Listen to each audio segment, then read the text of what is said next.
Exodus 5. Afterward Moses and Aaron went to Pharaoh and said, "This is what the Lord, the God of Israel, says. Let my people go so that they may hold a festival to me in the wilderness." Pharaoh said, "Who is the Lord that I should obey him and let Israel go? I do not know the Lord, and I will not let Israel go." Then they said, "The God of the Hebrews has met with us. Now let us take a 3-day journey into the wilderness to offer sacrifices to the Lord our God, or he may strike us with plagues or with the sword." But the king of Egypt said, "Moses and Aaron, why are you taking the people away from their labor?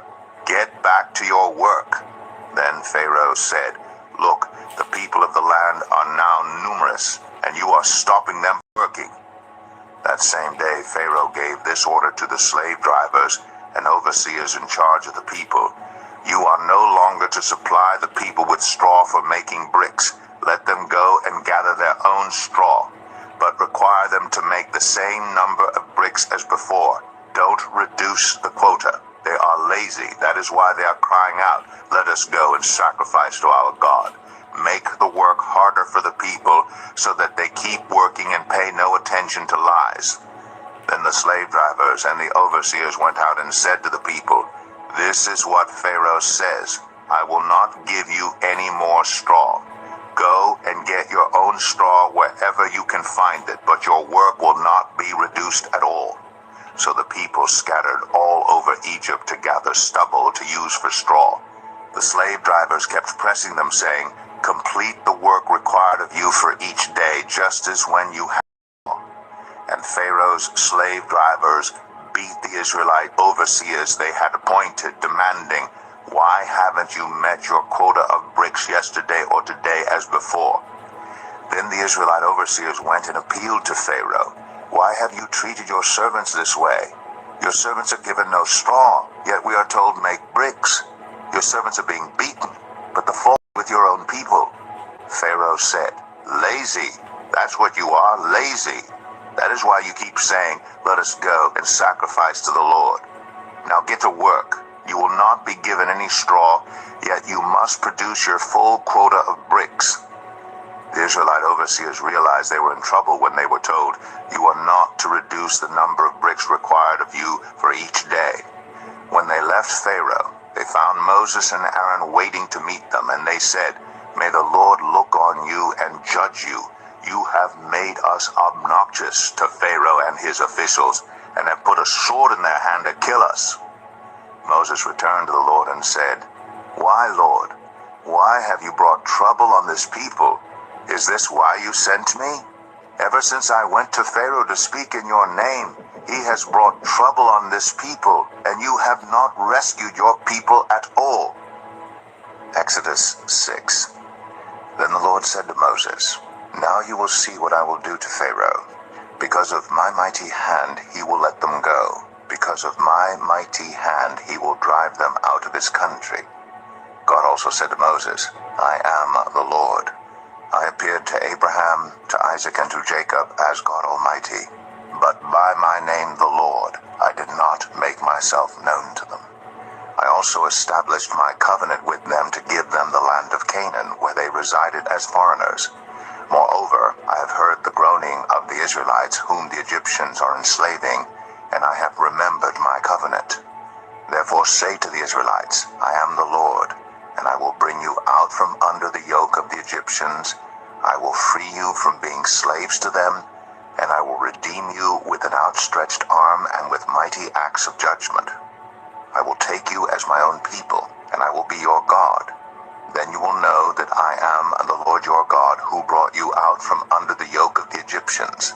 And I will bring you to the land I swore with uplifted hand to give to Abraham, to Isaac, and to Jacob. I will give it to you as a possession. I am the Lord." Moses reported this to the Israelites, but they did not listen to him because of their discouragement and harsh labor. Then the Lord said to Moses, "Go tell Pharaoh, king of Egypt, to let the Israelites go out of his country." But Moses said to the Lord, "If the Israelites will not listen to me, why would Pharaoh listen to me, since I speak with faltering lips?" Now the Lord spoke to Moses and Aaron about the Israelites and Pharaoh, king of Egypt. and he commanded them to bring the Israelites out of Egypt. These were the heads of their families. The sons of Reuben, the firstborn of Israel, were Hanok and Palu, Hezron, and Carmi. These were the clans of Reuben. The sons of Simeon were Jemuel, Jamin, Ohad, Jakin, Zohar, and Shaul, the son of a Canaanite woman. These were the clans of Simeon. These were the names of the sons of Levi according to their records: Gershon, Kohath, and Merari. Levi lived 137 years. The sons of Gershon by clans were Libni and Shimei. The sons of Kohath were Amram, Izhar, Hebron, and Uziel. Kohath lived 133 years. The sons of Merari were Malai and Mushai. These were the clans of Levi according to their records.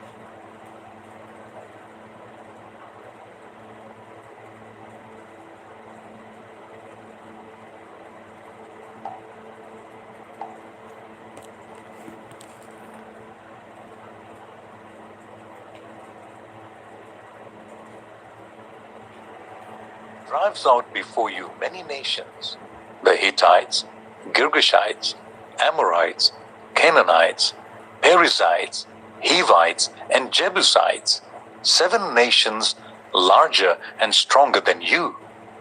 And when the Lord your God has delivered them over to you, and you have defeated them, then you must destroy them totally. Make no treaty with them and show them no mercy. Do not intermarry with them. Do not give your daughters to their sons, or take their daughters for your sons, for they will turn your children away from following me to serve other gods. Exodus 5. Afterwards, Moses and Aaron went to Pharaoh and said, "This is what the Lord, the God of Israel, says: Let my people go, so that they may hold a festival to me in the wilderness." Pharaoh said, "Who is the Lord that I should obey him and let Israel go? I do not know the Lord, and I will not let Israel go." Then they said, "The God of the Hebrews has met with us. Now let us take a 3-day journey into the wilderness to offer sacrifices to the Lord our God, or he may strike us with plagues or with the sword." But the king of Egypt said, "Moses and Aaron, why are you taking the people away from their labor? Get back to your work." Then Pharaoh said, "Look, the people of the land are now numerous, and you are stopping them from working." That same day, Pharaoh gave this order to the slave drivers and the overseers in charge of the people: "You are no longer to supply the people making bricks. Let them go and gather their own straw, but require them to make the same number of bricks as before. Don't reduce the quota. They are lazy. That is why they are crying out, 'Let us go and sacrifice to our God.' Make their work harder for the people, so that they keep working and pay no attention to lice." Then the slave drivers and the overseers went out and said to the people, "This is what Pharaoh says: I will not give you any more straw. Go and get your own straw wherever you can find it, but your work will not be reduced at all." So the people scattered all over Egypt to gather stubble to use for straw. The slave drivers kept pressing them, saying, "Complete the work required of you for each day, just as when you had straw." And Pharaoh's slave drivers beat the Israelite overseers they had appointed, demanding, "Why haven't you met your quota of bricks yesterday or today as before?" Then the Israelite overseers went and appealed to Pharaoh. Why have you treated your servants this way? Your servants are given no straw, yet we are told make bricks. Your servants are being beaten, but the fault is with your own people. Pharaoh said, lazy. That's what you are, lazy. That is why you keep saying, let us go and sacrifice to the Lord. Now get to work. You will not be given any straw, yet you must produce your full quota of bricks. The Israelite overseers realized they were in trouble when they were told you are not to reduce the number of bricks required of you for each day. When they left Pharaoh, they found Moses and Aaron waiting to meet them. And they said, may the Lord look on you and judge you. You have made us obnoxious to Pharaoh and his officials and have put a sword in their hand to kill us. Moses returned to the Lord and said, why, Lord? Why have you brought trouble on this people? Is this why you sent me? Ever since I went to Pharaoh to speak in your name, he has brought trouble on this people, and you have not rescued your people at all. Exodus 6. Then the Lord said to Moses, now you will see what I will do to Pharaoh. Because of my mighty hand, he will let them go. Because of my mighty hand, he will drive them out of his country. God also said to Moses, I am the Lord. I appeared to Abraham, to Isaac, and to Jacob as God Almighty. But by my name, the Lord, I did not make myself known to them. I also established my covenant with them to give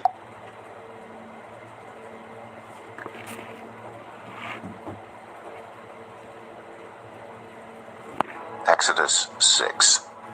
Then the Lord said to Moses, now you will see what I will do to Pharaoh. Because of my mighty hand he will let them go. Because of my mighty hand he will drive them out of his country. God also said to Moses, I am the Lord. I appeared to Abraham, to Isaac, and to Jacob as God Almighty. But by my name the Lord, I did not make myself known to them.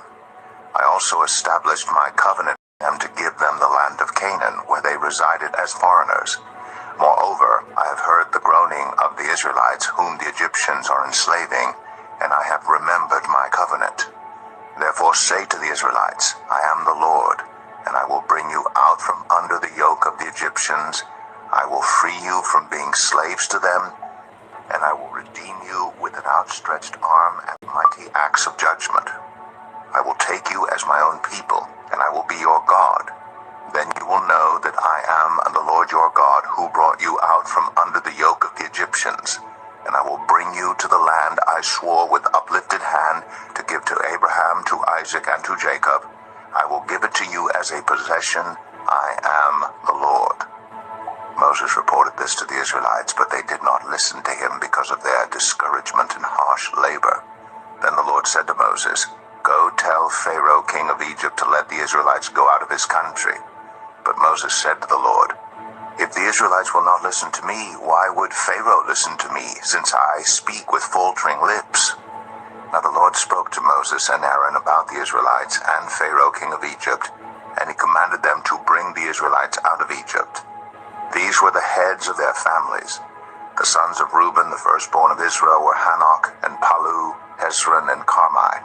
These were the clans of Reuben.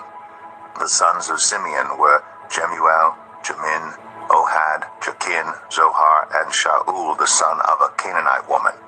These were the clans of Simeon. These were the names of the sons of Levi according to their records: Gershon, Kohath, and Merari. Levi lived 137 years. The sons of Gershon by clans were Libni and Shimei. The sons of Kohath were Amram, Izhar, Hebron, and Uzziel. Kohath lived 133 years. The sons of Merari were Malai and Mushai. These were the clans of Levi according to their records. Amram married his father's sister Jochebed, who bore him Aaron and Moses. Amram lived 137 years. The sons of Izhar were Korah, Nepheg, and Zikri. The sons of Uzziel were Mishael, Elzaphan, and Sithri. Aaron married Elisheba, daughter of Aminadab, and sister of Nashon, and she bore him Nadab and Abihu, Eleazar, and Ithamar. The sons of Korah were Asir, Elkanah, and Abiasaph. These were the Korahite clans. Eleazar, son of Aaron, married one of the daughters of Putiel, and she bore him Phinehas. These were the heads of the Levite families, clan by clan. It was this Aaron and Moses to whom the Lord said, "Bring the Israelites out of Egypt by their divisions." They were the ones who spoke to Pharaoh, king of Egypt, about bringing the Israelites out of Egypt, this same Moses and Aaron. Now when the Lord spoke to Moses in Egypt, he said to him, "I am the Lord. Tell Pharaoh, king of Egypt, everything I tell you." But Moses said to the Lord, "Since I speak with faltering lips, why would Pharaoh listen to me?" Exodus 7. Then the Lord said to Moses, "See, I have made you like God to Pharaoh, and your brother Aaron will be your prophet. You are to say everything I command you, and your brother Aaron is to tell Pharaoh to let the Israelites go out of his country. But I will harden Pharaoh's heart, and though I multiply my signs and wonders in Egypt, he will not listen to you. Then I will lay my hand on Egypt, and with mighty acts of judgment I will bring out my divisions, my people, the Israelites, and the Egyptians will know that I am the Lord when I stretch out my hand against Egypt and bring the Israelites out of it." Moses and Aaron did just as the Lord commanded them. Moses was 80 years old, Aaron 83, when they spoke to Pharaoh.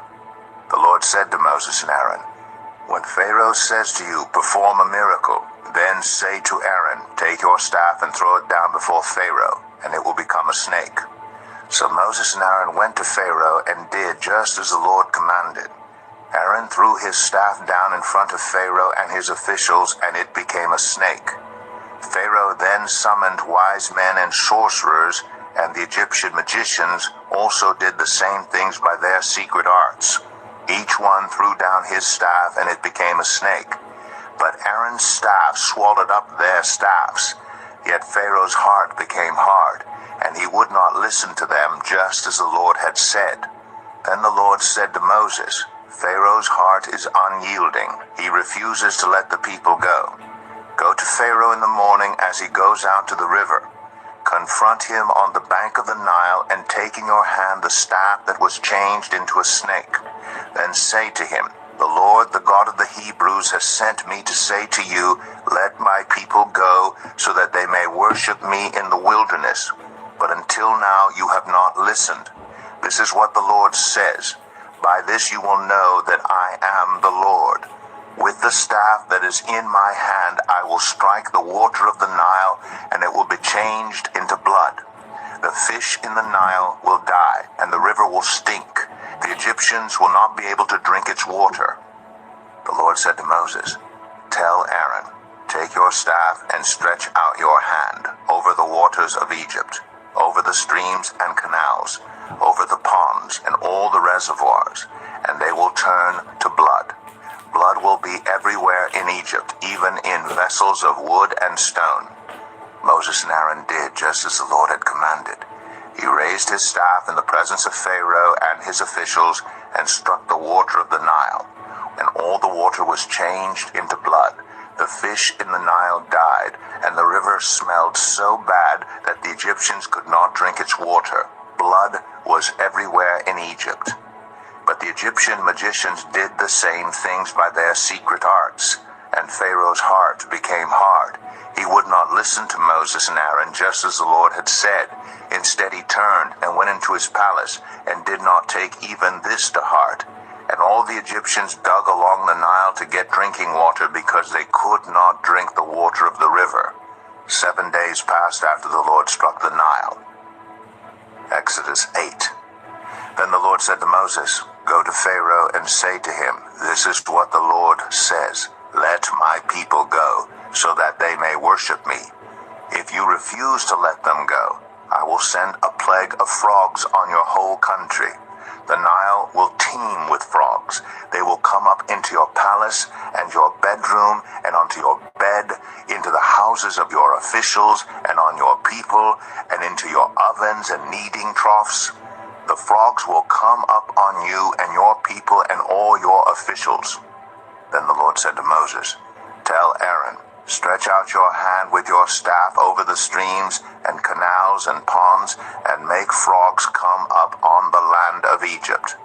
So Aaron stretched out his hand over the waters of Egypt, and the frogs came up and covered the land. But the magicians did the same things by their secret arts.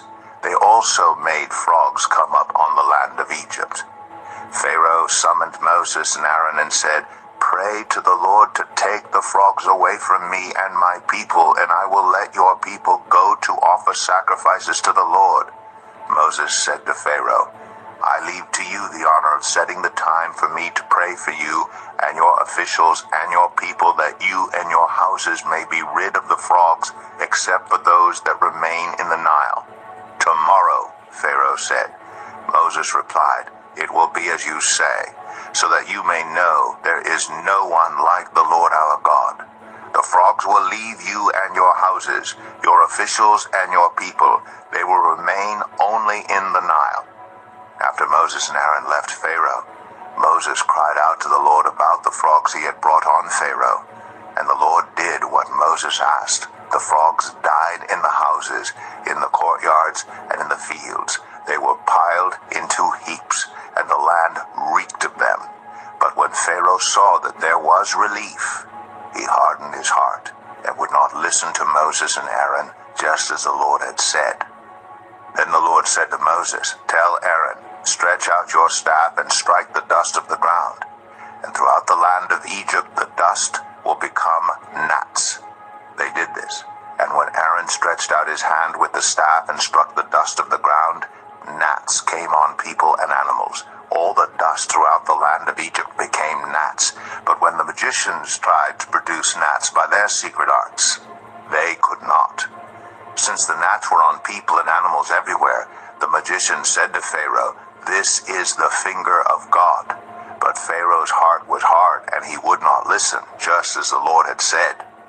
Then the Lord said to Moses, "Get up early in the morning and confront Pharaoh as he goes to the river, and say to him, 'This is what the Lord says, let my people go, so that they may worship me. If you do not let my people go, I will send swarms of flies on you and your officials, on your people, and into your houses. The houses of the Egyptians will be full of flies, even the ground will be covered with them. But on that day I will deal differently with the land of Goshen, where my people live. No swarms of flies will be there, so that you will know that I, the Lord, am in this land. I will make a distinction between my people and your people. This sign will occur tomorrow."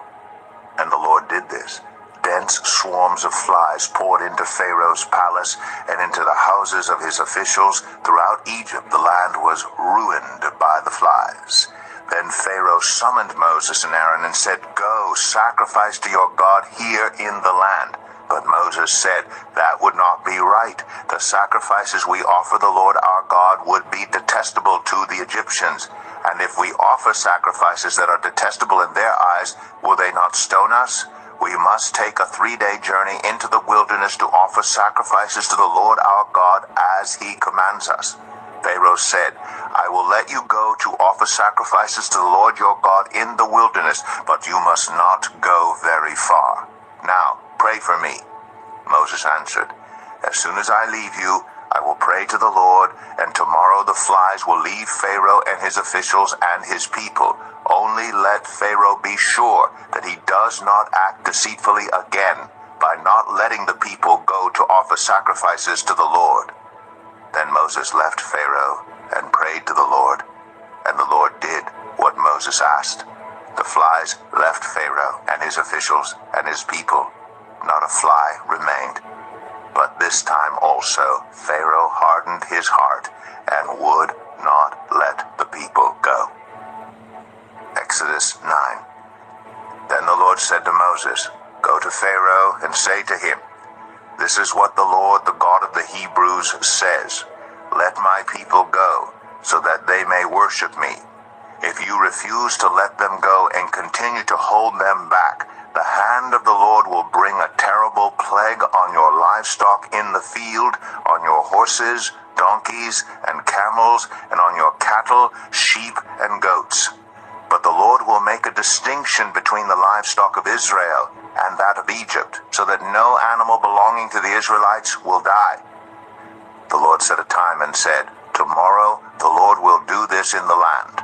And the next day the Lord did it. All the livestock of the Egyptians died, but not one animal belonging to the Israelites died. Pharaoh investigated and found that not even one of the animals of the Israelites had died.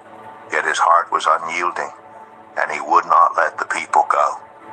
Then the Lord said to Moses and Aaron, Take handfuls of soot from a furnace, and have Moses toss it into the air in the presence of Pharaoh.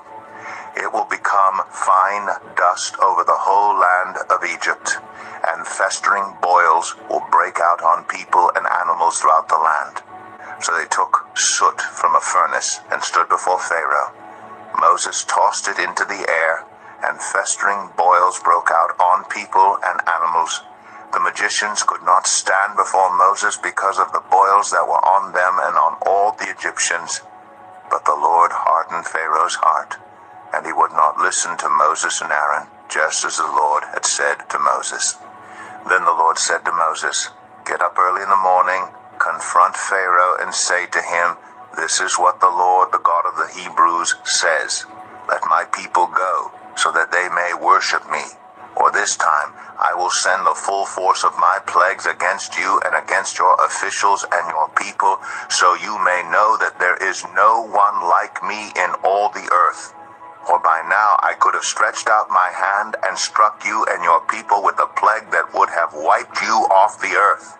But I have raised you up for this very purpose, that I might show you my power, and that my name might be proclaimed in all the earth. You still set yourself against my people and will not let them go. Therefore, at this time tomorrow, I will send the worst hailstorm that has ever fallen on Egypt from the day it was founded till now. Give an order now to bring your livestock and everything you have in the field to a place of shelter, because the hail will fall on every person and animal that has not been brought in and is still out in the field, and they will die. Those officials of Pharaoh who feared the word of the Lord hurried to bring their slaves and their livestock inside. But those who ignored the word of the Lord left their slaves and livestock in the field. Then the Lord said to Moses, Stretch out your hand toward the sky so that hail will fall in Egypt, on people and animals, and on everything growing in the fields of Egypt. When Moses stretched out his staff toward the sky, the Lord sent thunder and hail, and lightning flashed down to the ground. So the Lord rained hail on the land of Egypt. Hail fell, and lightning flashed back and forth. It was the worst storm in all the land of Egypt since it had become a nation. Throughout Egypt, hail struck everything in the fields, both people and animals. It beat down everything growing in the fields and stripped every tree. The only place it did not hail was the land of Goshen, where the Israelites were. Then Pharaoh summoned Moses and Aaron. This time I have sinned, he said to them. The Lord is in the right, and I and my people are in the wrong. Pray to the Lord, for we have had enough thunder and hail. I will let you go. You don't have to stay any longer. Moses replied, When I have gone out of the city, I will spread out my hands in prayer to the Lord. The thunder will stop, and there will be no more hail. So you may know that the earth is the Lord's. But I know that you and your officials still do not fear the Lord God.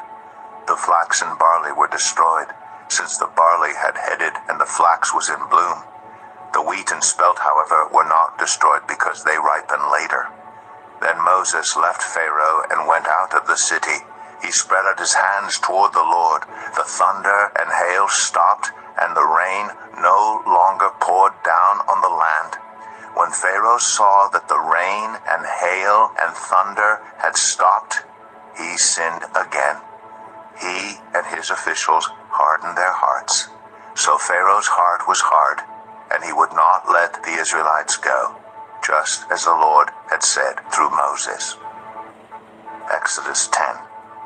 Then the Lord said to Moses, "Go to Pharaoh, for I have hardened his heart and the hearts of his officials, so that I may perform these signs of mine among them, that you may tell your children and grandchildren how I dealt harshly with the Egyptians, and how I performed my signs among them, and that you may know that I am the Lord." So Moses and Aaron went to Pharaoh and said to him, "This is what the Lord, the God of the Hebrews, says. How long will you refuse to humble yourself before me? Let my people go, so that they may worship me. If you refuse to let them go, I will bring locusts into your country tomorrow. They will cover the face of the ground so that it cannot be seen. They will devour what little you have left after the hail, including every tree that is growing in your fields. They will fill your houses and those of all your officials and all the Egyptians, something neither your parents nor your ancestors have ever seen from the day they settled in this land till now." Then Moses turned and left Pharaoh. Pharaoh's officials said to him, "How long will this man be a snare to us? Let the people go so that they may worship the Lord their God. Do you not yet realize that Egypt is ruined?" Then Moses and Aaron were brought back to Pharaoh.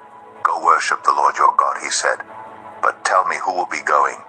Moses answered, "We will go with our young and our old, with our sons and our daughters, and with our flocks and herds, because we are to celebrate a festival to the Lord." Pharaoh said, "The Lord be let you go, along with your women and children. Clearly you are bent on evil. No, have only the men go and worship the Lord, since that's what you've been asking for." Then Moses and Aaron were driven out of Pharaoh's presence.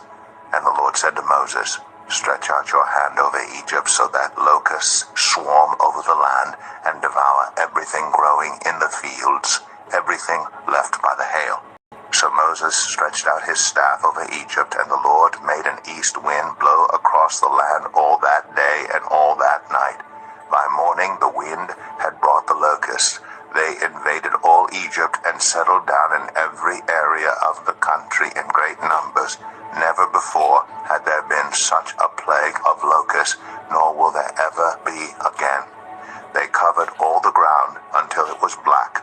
They devoured all that was left after the hail, everything growing in the fields, and the fruit on the trees.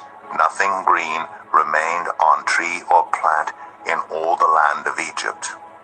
Pharaoh quickly summoned Moses and Aaron and said, "I have sinned against the Lord your God and against you. Now forgive my sin once more and pray to the Lord your God to take this deadly plague away from me." Moses left Pharaoh and prayed to the Lord. And the Lord changed the wind to a very strong west wind, which caught up the locusts and carried them into the Red Sea. Not a locust was left anywhere in Egypt. But the Lord hardened Pharaoh's heart, and he would not let the Israelites go. Then the Lord said to Moses, "Stretch out your hand toward the sky, so that darkness spreads over Egypt, darkness that can be felt." So Moses stretched out his hand toward the sky, and total darkness covered all Egypt for 3 days. No one could see anyone else or move about for 3 days. Yet all the Israelites had light in the places where they lived.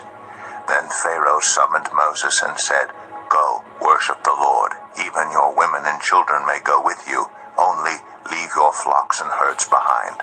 But Moses said, "You must allow us to have sacrifices and burnt offerings to present to the Lord our God. Our livestock too must go with us. Not a hoof is to be left behind. We have to use some of them in worshiping the Lord our God. And until we get there, we will not know what we are to use to worship the Lord." But the Lord hardened Pharaoh's heart, and he was not willing to let them go.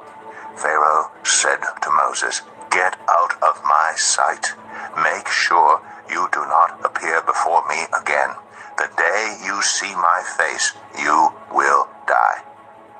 Just as you say, Moses replied, I will never appear before you again. Exodus 11. Now the Lord had said to Moses, I will bring one more plague on Pharaoh and on Egypt. After that, he will let you go from here, and when he does, he will drive you out completely. Tell the people that men and women alike are to ask their neighbors for articles of silver and gold. The Lord made the Egyptians favorably disposed toward the people, and Moses himself was highly regarded in Egypt by Pharaoh's officials and by the people. So Moses said, This is what the Lord says. About midnight I will go throughout Egypt. Every firstborn son in Egypt will die. From the firstborn son of Pharaoh, who sits on the throne, the firstborn son of the female slave who is at her handmill, and all the firstborn of the cattle as well. There will be loud wailing throughout Egypt, worse than there has ever been or ever will be again. But among the Israelites not a dog will bark at any person or animal. Then you will know that the Lord makes a distinction between Egypt and Israel.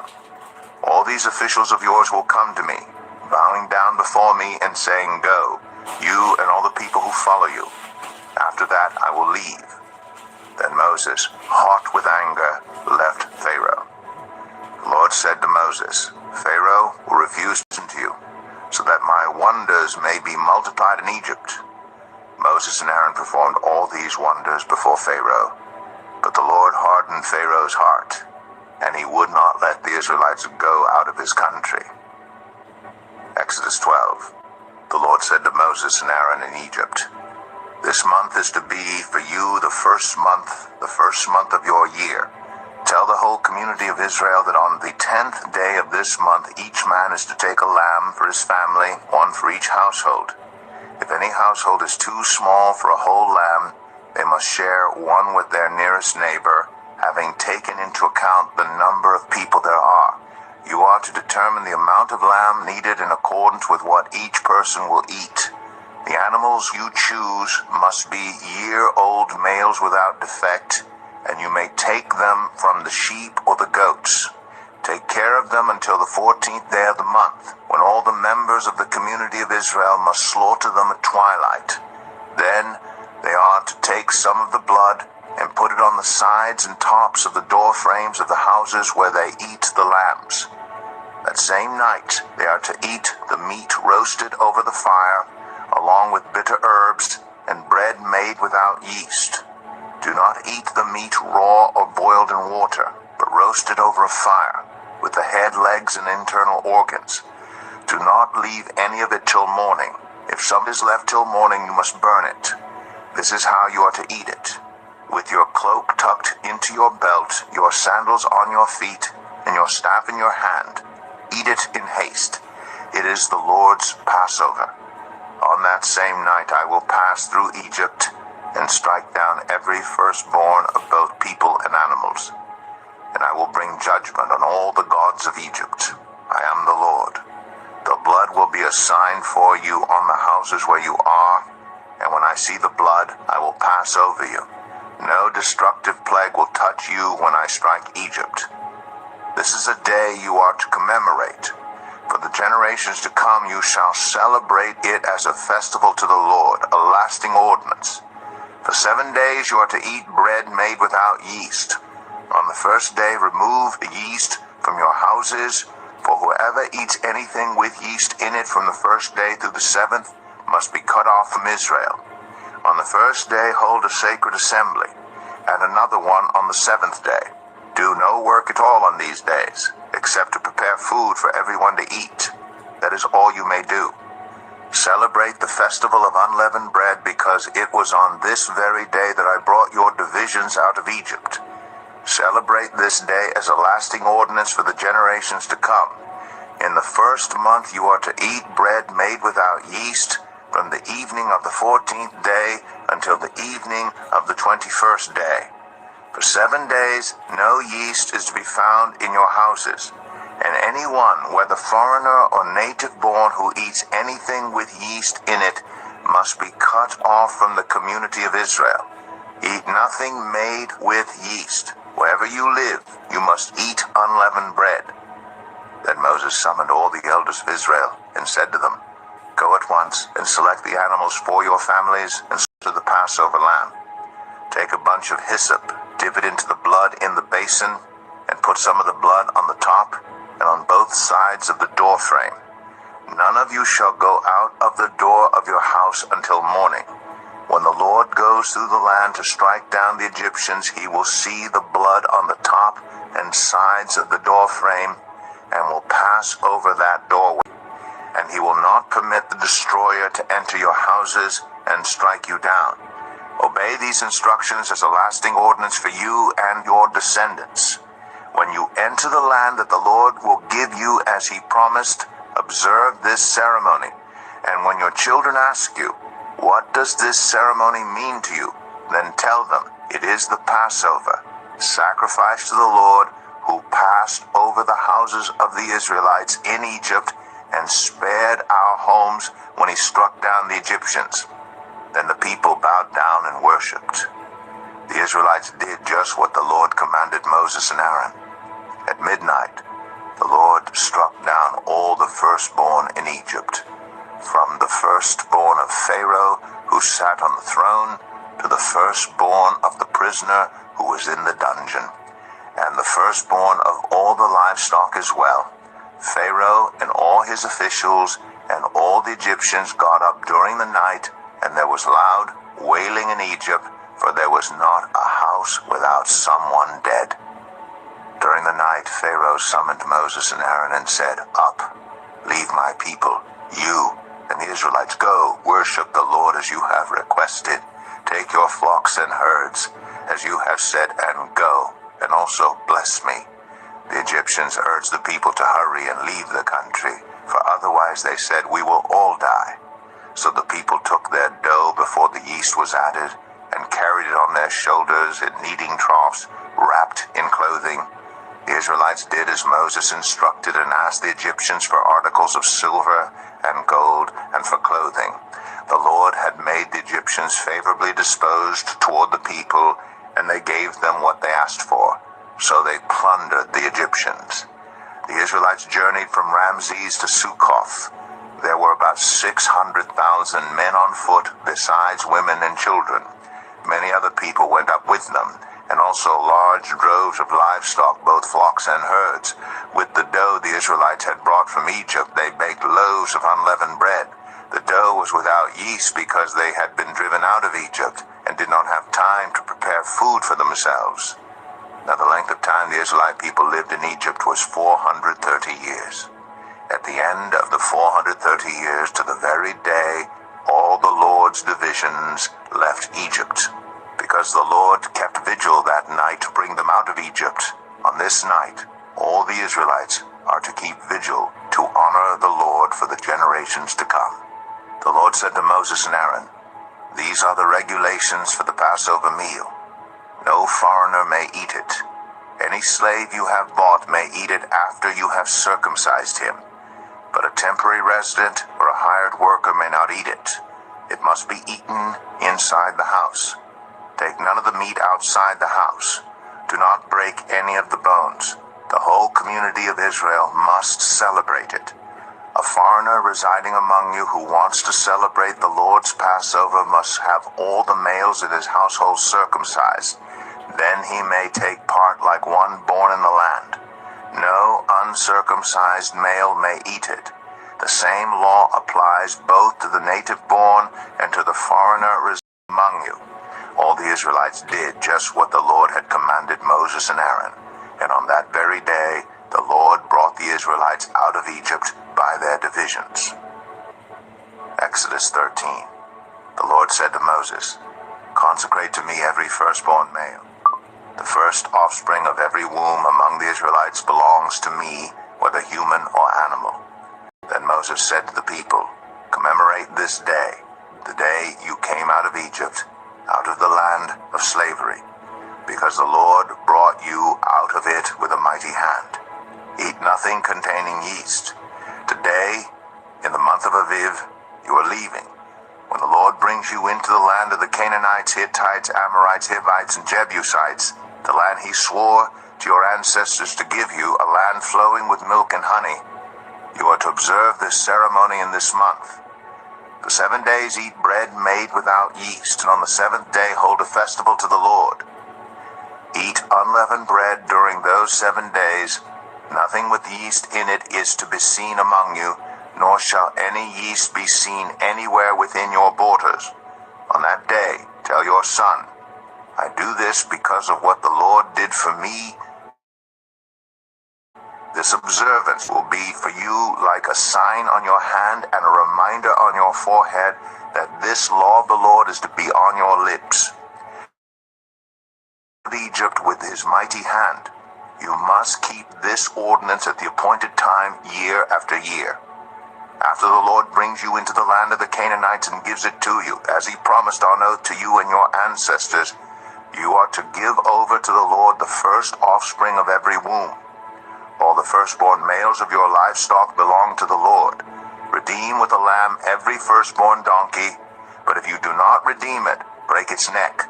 Redeem every firstborn among your sons. In days to come, when your son asks you, what does this mean? Say to him, with a mighty hand the Lord brought us out of Egypt, out of the land of slavery.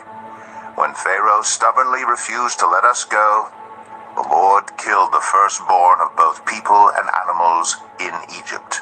This is why I sacrifice to the Lord the first male offspring of every womb and redeem each of my firstborn sons.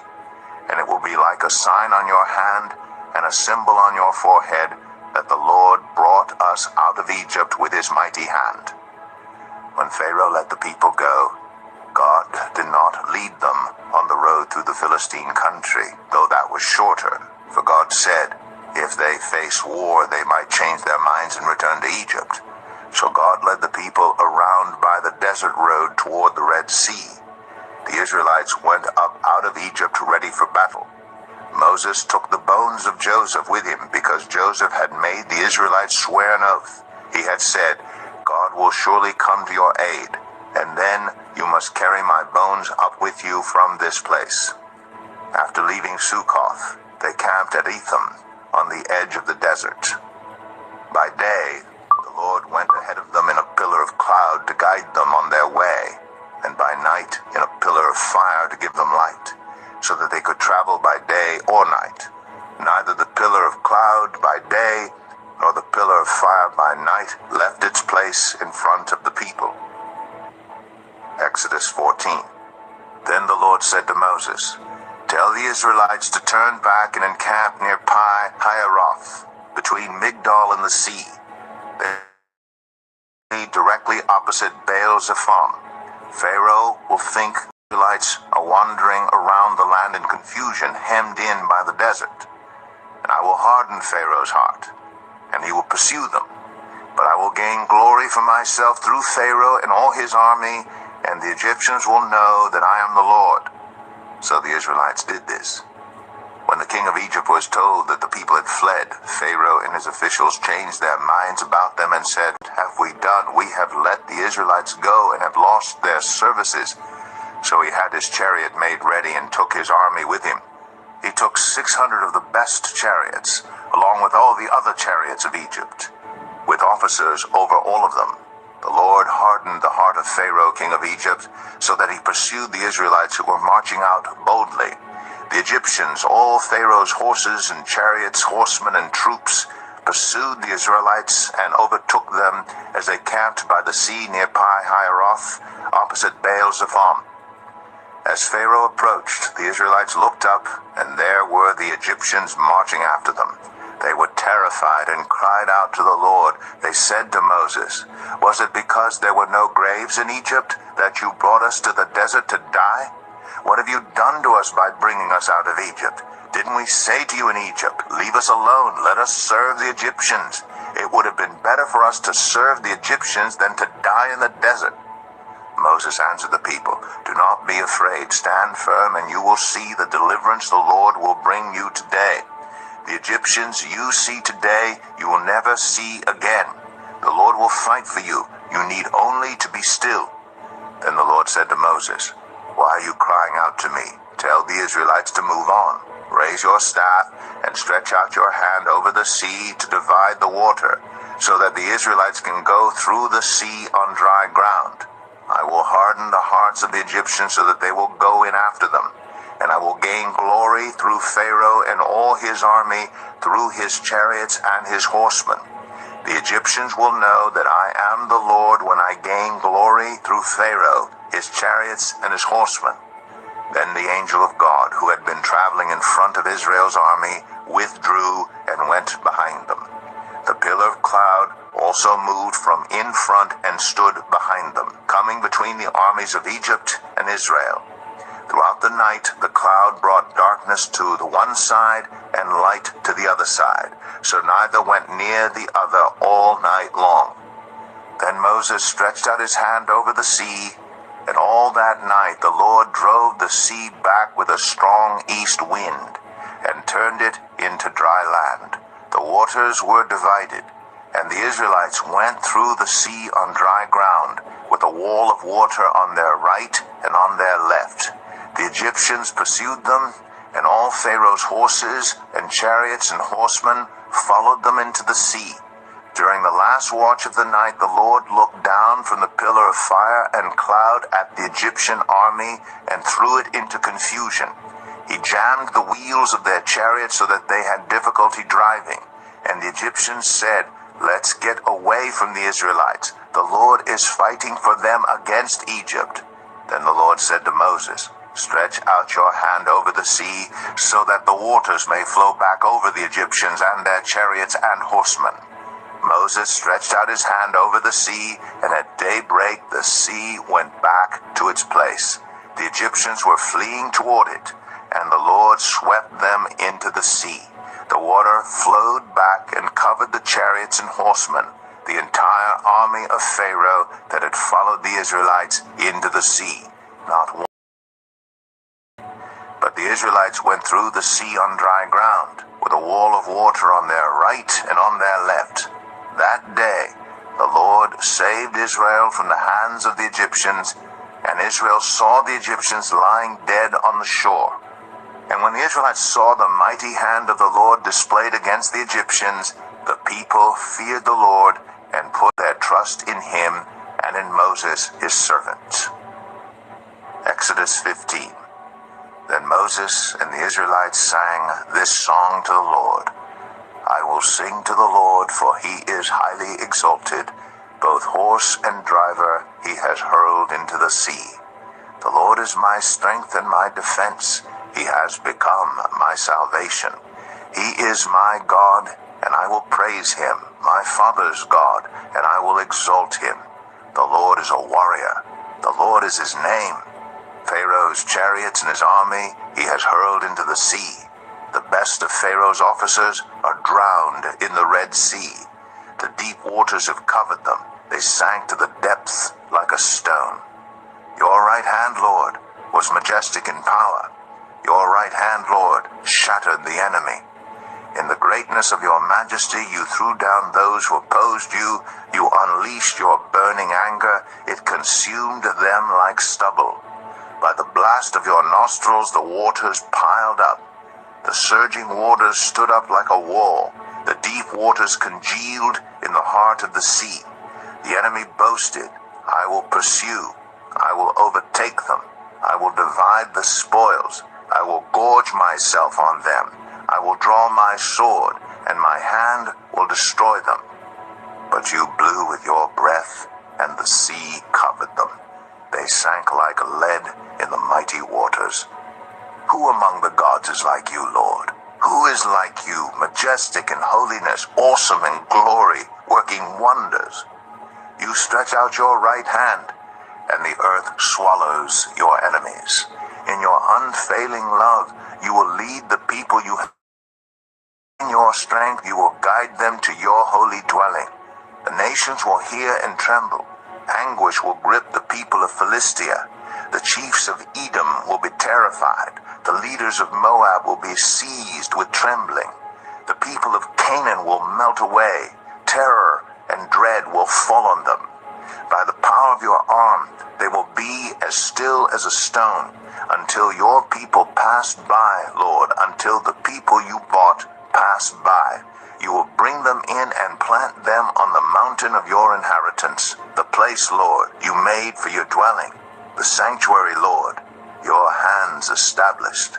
The Lord reigns forever and ever. When Pharaoh's horses, chariots, and horsemen went into the sea, the Lord brought the waters of the sea back over them, but the Israelites walked through the sea on dry ground. Then Miriam, the prophet, Aaron's sister, took a timbrel in her hand, and all the women followed her with timbrels and dancing. Miriam sang to them, "Sing to the Lord, for he is highly exalted. Both horse and driver he has hurled into the sea." Then Moses led Israel from the Red Sea, and they went into the desert of Shur. For 3 days they traveled in the desert without finding water. When they came to Marah, they could not drink its water because it was bitter. That is why the place is called Marah. So the people grumbled against Moses, saying, "What are we to drink?" Then Moses cried out to the Lord, and the Lord showed him a piece of wood. He threw it, and the water became fit to drink. There the Lord issued a ruling and instruction for them and put them to the test. He said, "If you listen carefully to the Lord your God and do what is right in his eyes, if you pay attention to his commands and keep all his decrees, I will not bring on you any of the diseases I brought on the Egyptians, for I am the Lord who heals you." Then they came to Elim, where there were 12 springs and 70 palm trees, and they camped there near the water. Exodus 16. The whole Israelite community set out from Elim and came to the desert of Sin, which is between Elim and Sinai, on the 15th day of the 2nd month after they had come out of Egypt. In the desert, the whole community grumbled against Moses and Aaron. The Israelites said to them, "If only we had died by the Lord's hand in Egypt, pots of meat and ate all the food we wanted. But you have brought us out into this desert to starve this entire assembly to death." Then the Lord said to Moses, "I will rain down bread from heaven for you. The people are to go out each day and gather enough for that day.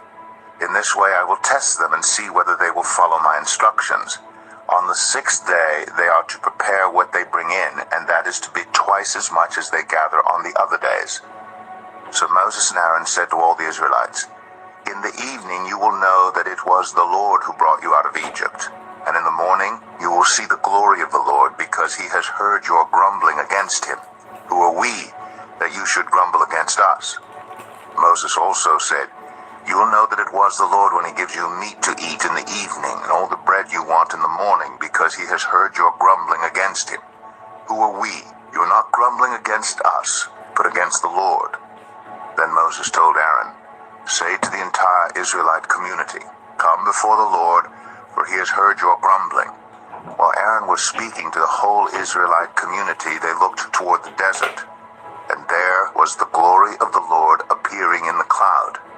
The Lord said to Moses, "I've heard the grumbling of the Israelites. Tell them, at twilight you will eat meat, and in the morning you will be filled with bread.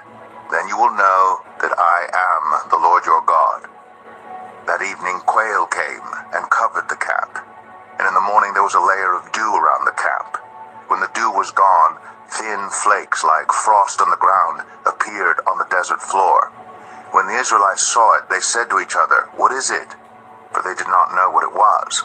Moses said to them, "It is the bread the Lord has given you to eat. This is what the Lord has commanded. Everyone is to gather as much as they need. Take an omer for each person you have in your tent." The Israelites did as they were told. Some gathered much, some little. And when they measured it by the omer, the one who gathered much did not have too much, and the one who gathered little did not have too little. Everyone had gathered just as much as they needed. Then Moses said to them, "No one is to keep any of it until morning." However, some of them paid no attention to Moses. They kept part of it until morning, but it was full of maggots and began to smell. So Moses was angry with them. Each morning everyone gathered as much as they needed, and when the sun grew hot, it melted away. On the 6th day, they gathered twice as much, 2 omers for each person, and the leaders of the community came and reported this to Moses. He said to them, "This is what the Lord commanded. Tomorrow is to be a day of Sabbath rest, a holy Sabbath to the Lord. So bake what you want to bake and boil what you want to boil. Save whatever is left and keep it until morning." So they saved it until morning, as Moses commanded, and it did not stink or get maggots in it. "Eat it today," Moses said, "because today is Sabbath to the Lord. You will not find any of it on the ground today. 6 days you are to gather it, but on the 7th day, the Sabbath, there will not be any." Nevertheless, some of the people went out on the 7th day to gather it, but they found none. Then the Lord said to Moses, "How long will you refuse to keep my commands and my instructions? Bear in mind that the Lord has given you the Sabbath. That is why on the 6th day he gives you bread for 2 days. Everyone is to stay where they are on the 7th day. No one is to go out." So the people rested on the 7th day. The people of Israel called the bread manna. It was white like coriander seed and tasted like wafers made with honey. Moses said, "This is what the Lord has commanded. Take an omer of manna and keep it for the generations to come, so they can see the bread I gave you to eat in the wilderness when I brought you out of Egypt." So Moses said to Aaron, "Take a jar and put an omer of manna in it. Then place it before the Lord to be kept for the generations to come." As the Lord commanded Moses, Aaron put the manna with the tablets of the covenant law so that it might be preserved. The Israelites ate manna 40 years until they came to a land that was settled. They ate manna until they reached the border of Canaan. An omer is 1/10 of an ephah. Exodus 17. The whole Israelite community set out from the desert of Sin, traveling from place to place as the Lord commanded. They camped at Rephidim, but there was no water for the people to drink.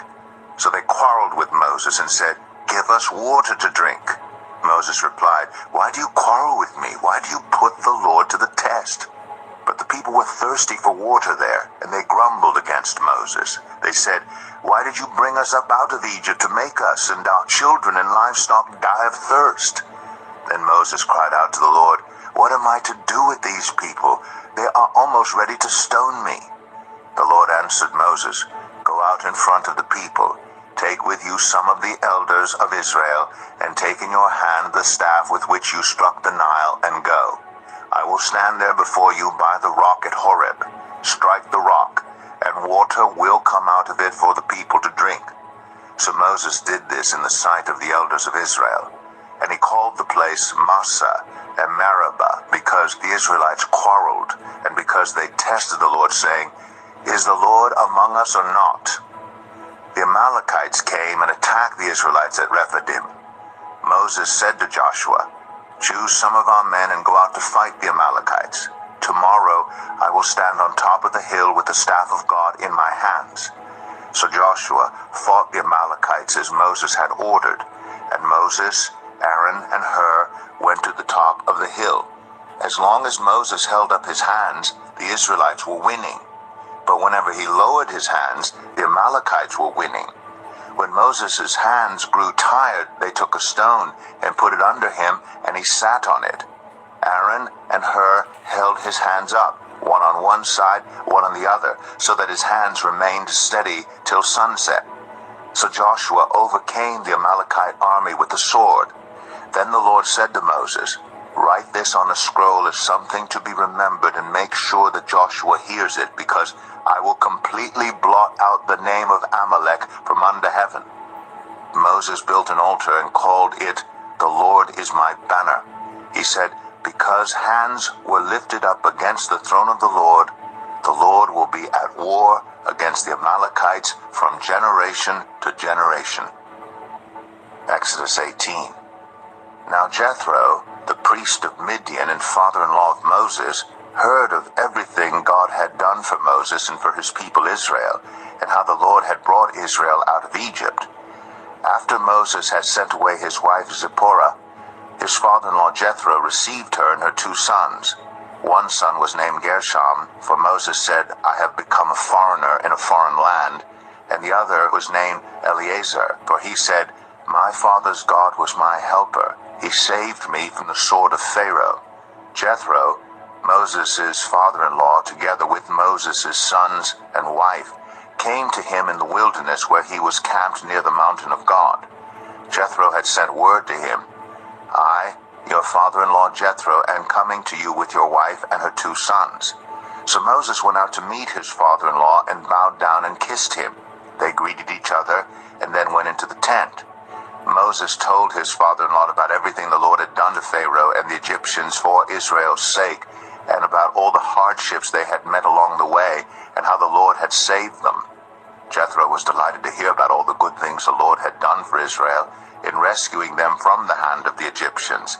He said, "Praise be to the Lord, who rescued you from the hand of the Egyptians and of Pharaoh, and who rescued the people from the hand of the Egyptians. Now I know that the Lord is greater than all other gods, for he did this to those who had treated Israel arrogantly."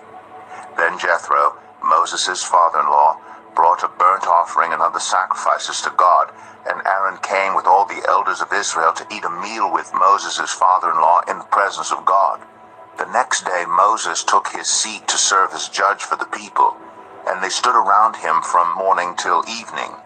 When his father-in-law saw all that Moses was doing for the people, he said, "What is this you are doing for the people? Why do you alone sit as judge, while all these people stand around you from morning till evening?" Moses answered him, "Because the people come to me to seek God's will. Whenever they have a dispute, it is brought to me, and I decide between the parties and inform them of God's decrees and instructions." Moses' father-in-law replied, "What you are doing is not good. You and these people who come to you will only wear yourselves out. The work is too heavy for you. You cannot handle it alone. Listen now to me, and I will give you some advice, and may God be with you.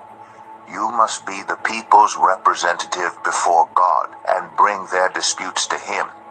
Teach them his decrees and instructions, and show them the way they are to live and how they are to behave. But select capable men from all the people, men who fear God, trustworthy men who hate dishonest gain, and appoint them as officials over thousands, hundreds, fifties, and tens. Have them serve as judges for the people at all times. But have them bring every difficult case to you. The simple cases they can decide themselves. That will make your load lighter, because they will share it with you. If you do this and God so commands, you will be able to stand the strain, and all these people will go home satisfied." Moses listened to his father-in-law and did everything he said.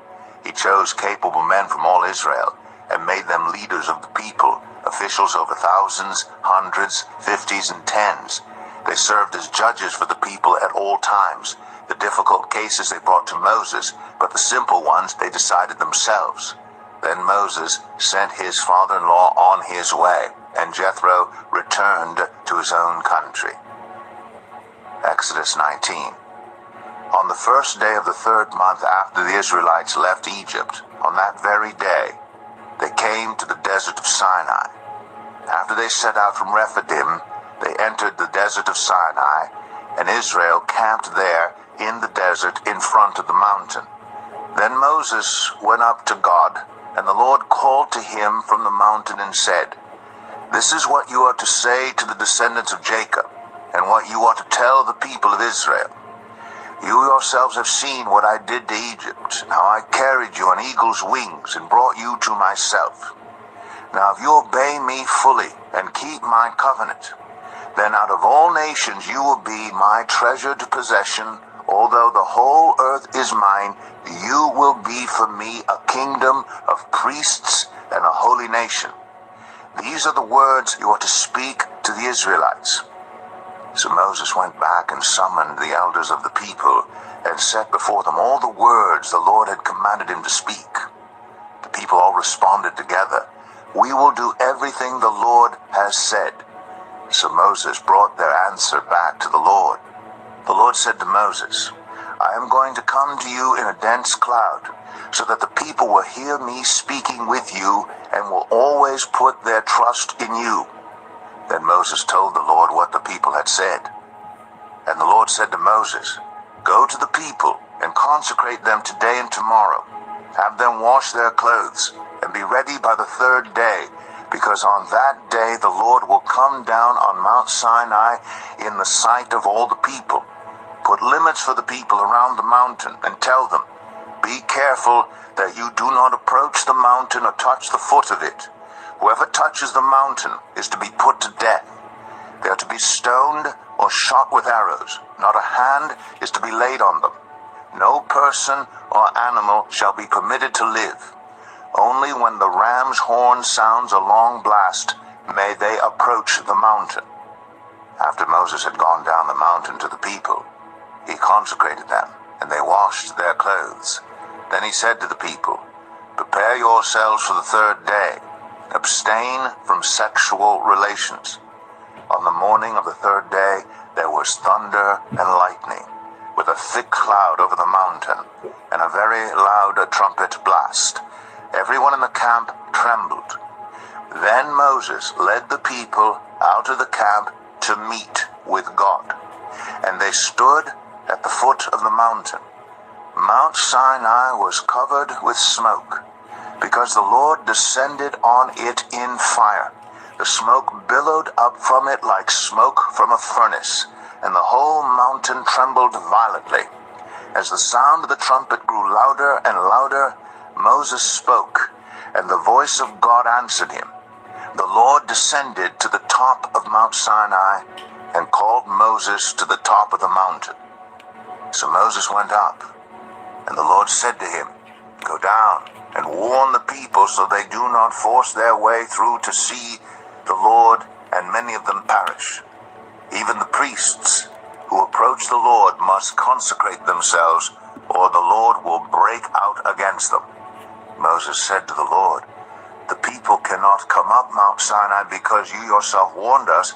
Put limits around the mountain and set it apart as holy. The Lord replied, go down and bring Aaron up with you. But the priests and the people must not force their way through to come up to the Lord, or he will break out against them. So Moses went down to the people and told them. Exodus 20. And God spoke all these words. I am the Lord your God, who brought you out of Egypt, out of the land of slavery. You shall have no other gods before me. You shall not make for yourself an image in the form of anything in heaven above, or on the earth beneath, or in the waters below. You shall not bow down to them or worship them. The Lord your God am a jealous God, punishing the children for the sin of the parents to the third and fourth generation of those who hate me, but showing love to 1,000 generations of those who love me and keep my commandments. You shall not misuse the name of the Lord your God. For the Lord will not hold anyone guiltless who misuses his name. Remember the Sabbath day by keeping it holy. 6 days you shall labor and do all your work. But the seventh day is a Sabbath to the Lord your God. On it you shall not do any work, neither you, nor your son or daughter, nor your male or female servant, nor your animals, nor any foreigner residing in your towns. For in 6 days the Lord made the heavens and the earth, the sea, and all that is in them, but he rested on the seventh day. Therefore the Lord blessed the Sabbath day and made it holy. Honor your father and your mother, so that you may live long in the land the Lord your God is giving you. You shall not murder. You shall not commit adultery. You shall not steal. You shall not give false testimony against your neighbor. You shall not covet your neighbor's house.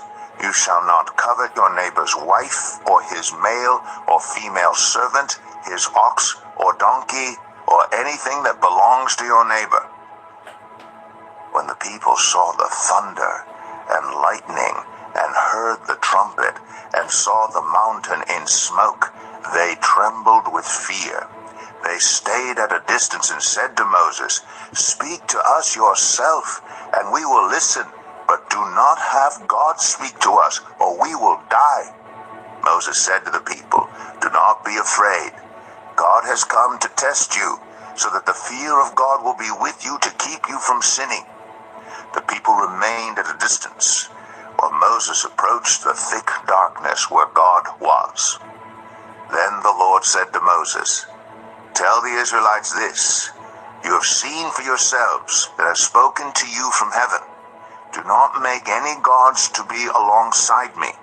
Do not make for yourselves gods of silver or gods of gold. Make an altar of earth for me, and sacrifice on it your burnt offerings and fellowship offerings, your sheep and goats and your cattle. Wherever I cause my name to be honored, I will come to you and bless you. If you make an altar of stones for me, do not build it with dressed stones, for you will defile it if you use a tool on it. And do not go up to my altar on steps, or your private parts may be exposed." Exodus 21. These are the laws you have to set before them. If you buy a Hebrew servant, he is to serve you for 6 years. In the 7th year he shall go free, without paying anything. He comes around, he's...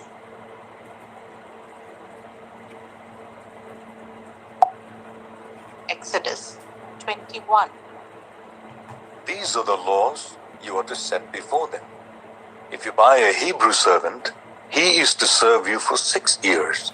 But in the 7th year, he shall go free without paying anything. If he comes alone, he is to go free alone. But if he has a wife when he comes, she is to go with him. If his master gives him a wife and she bears him sons or daughters, the woman and her children shall belong to her master, and only the man shall go free. But if a servant says, "I love my master and my wife and my children and do not want to go free," then his master must take him before the judges. He shall take him to the door or to the doorpost and pierce his ear with an awl. Then he will be his servant for life. If a man sells his daughter as servant, she is not to go free as servants do.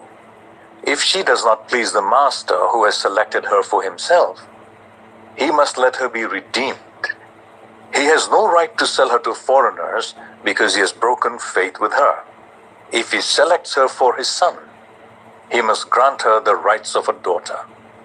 If he marries another woman, he must not deprive the first one of her food, clothing, and marital rights.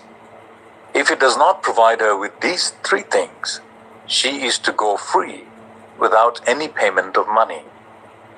Anyone who strikes a person with a fatal blow is to be put to death.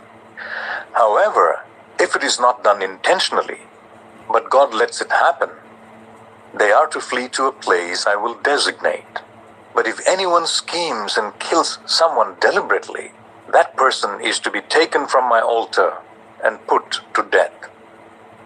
Anyone who attacks their father or mother is to be put to death.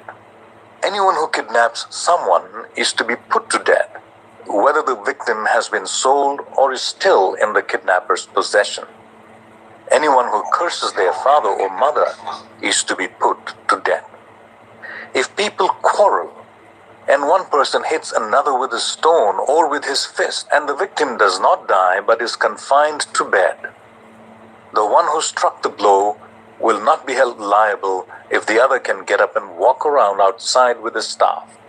However, the guilty party must pay the injured person for any loss of time and see that the victim is completely healed. Anyone who beats their male or female slave with a rod must be punished if the slave dies as a direct result. But they are not to be punished if the slave recovers after a day or 2, since the slave is their property. If people are fighting and hit a pregnant woman and she gives birth prematurely, but there is no serious injury, the offender must be fined whatever the woman's husband demands and the court allows. But if there is serious injury, you are to take life for life, eye for eye, tooth for tooth, hand for hand, foot for foot, burn for burn, wound for wound, bruise for bruise. An owner who hits a male or female slave in the eye and destroys it must let the slave go free to compensate for the eye. And an owner who knocks out the tooth of a male or female slave must let the slave go free to compensate for the tooth. If a bull gores a man or woman to death, the bull is to be stoned to death, and its meat must not be eaten. But the owner of the bull will not be held responsible. If, however, the bull has had the habit of goring, and the owner has been warned, but has not kept it penned up, and it kills a man or woman, the bull is to be stoned, and its owner also is to be put to death. However, if payment is demanded, the owner may redeem his life by the payment of whatever is demanded. This law also applies if the bull gores a son or a daughter. If the bull gores a male or a female slave, the owner must pay 30 shekels of silver to the master of the slave, and the bull is to be stoned to death. If anyone uncovers a pit or digs one and fails to cover it, and an ox or a donkey falls into it, the one who opened the pit must pay the owner for the loss and take the dead animal in exchange. If one's bull injures someone else's bull and it dies, the two parties are to sell the live one and divide both the money and the dead animal equally. However, if it was known that the bull had the habit of goring, yet the owner did not keep it penned up, the owner must pay animal for animal and take the dead animal in exchange. Exodus 22. Whoever steals an ox or a sheep and slaughters it or sells it must pay back 5 head of cattle for the ox and 4 sheep for the sheep. If a thief is caught breaking in at night and is struck a fatal blow, the defender is not guilty of bloodshed. But if it happens after sunrise, the defender is guilty of bloodshed. Anyone who steals must certainly make restitution. But if they have nothing, they must be sold to pay for their theft. If the stolen animal is found alive in their possession, whether ox or donkey or sheep, they must pay back double. If anyone grazes their livestock in a field or vineyard, and lets them stray and they graze in someone else's field, the offender must make restitution from the best of their own field or vineyard. If a fire breaks out and spreads into thorns bushes, so that it burns sheaves of corn or standing field, the one who started the fire must make restitution. If anyone gives a neighbor silver or goods for safekeeping, and they are stolen from the neighbor's house, the thief, if caught, must pay back double. But if the thief is not found, the owner of the house must appear before the judges, and they must determine whether the owner of the house has laid hands on the other person's property. In all cases of illegal possession of an ox, a donkey, a sheep, a garment, or any other lost property about which somebody says, "This is mine," both parties are to bring their cases before the judges. Those declared guilty must pay back double to the other. If anyone gives a donkey, an ox, a sheep, or any other animal to their neighbor for safekeeping, and it dies or is injured or is taken away while no one is looking, the issue between them will be settled by the taking of an oath before the Lord that the neighbor did not lay hands on the other person's property. The owner is to accept this, and no restitution is required.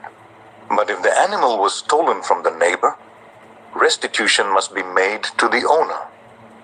If it was torn to pieces by a wild animal, the neighbor shall bring in the remains as evidence, and shall not be required to pay for the torn animal. If anyone borrows an animal from their neighbor, and it is injured or dies while the owner is not present, they must make restitution. But if the owner is with the animal, the borrower will not have to pay. If the animal was hired, the money paid for the hire covers the loss.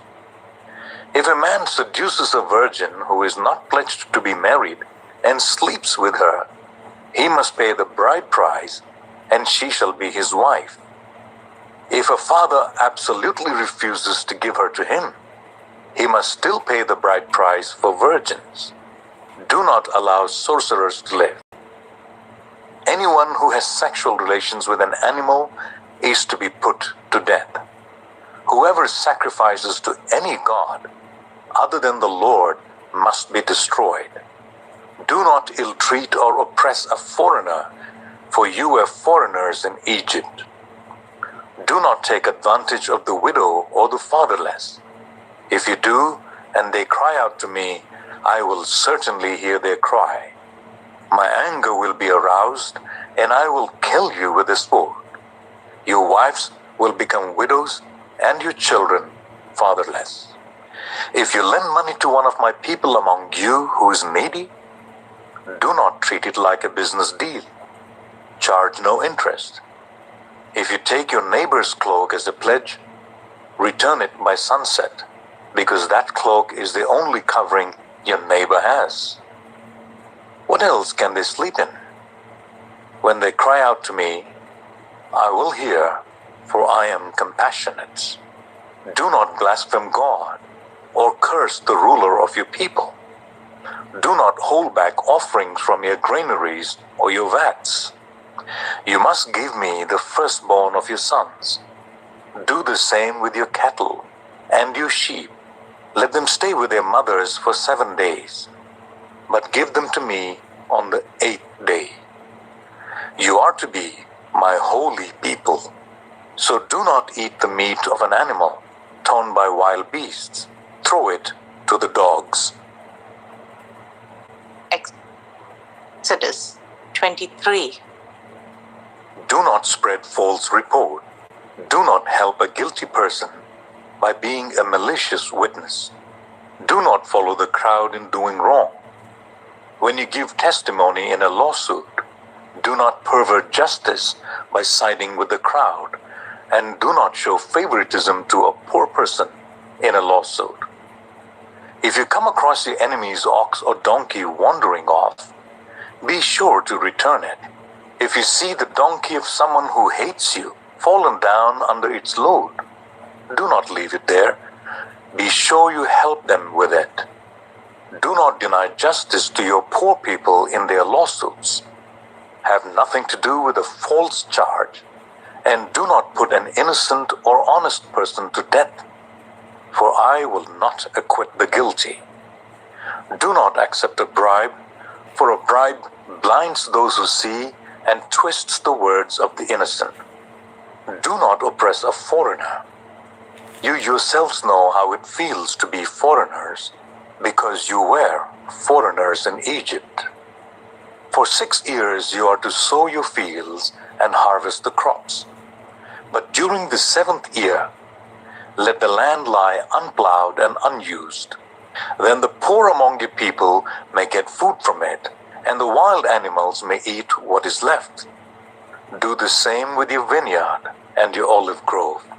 6 days do your work, but on the 7th day do not work, so that your ox and your donkey may rest, and so that the slave born in your household and the foreigner living among you may be refreshed. Be careful to do everything I have said to you. Do not invoke the names of other gods. Do not let them be heard on your lips. 3 times a year you are to celebrate a festival to me. Celebrate the festival of unleavened bread. For 7 days eat bread made without yeast, as I commanded you. Do this at the appointed time in the month of that month you came out of Egypt.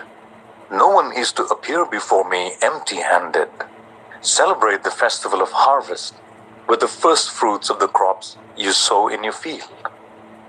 Celebrate the festival of ingathering at the end of the year, when you gather in your crops from the field. 3 times a year, all the men are to appear before the sovereign Lord. Do not offer the blood of a sacrifice to me, along with anything containing yeast. The fat of my festival offerings must not be kept until morning.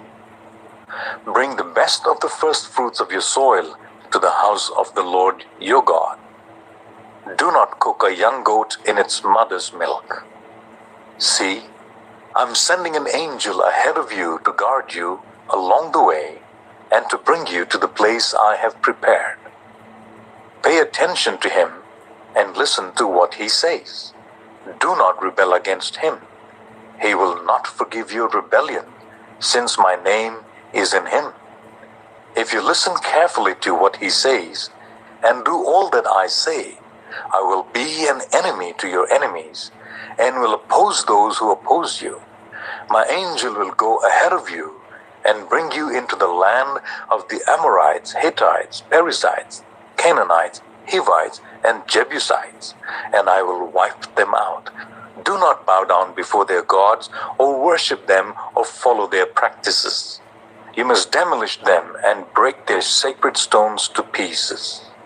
Worship the Lord your God, and his blessings will be on your food and water. I will take away disease from among you, and none will miscarry or be barren in your land. I will give you a full lifespan.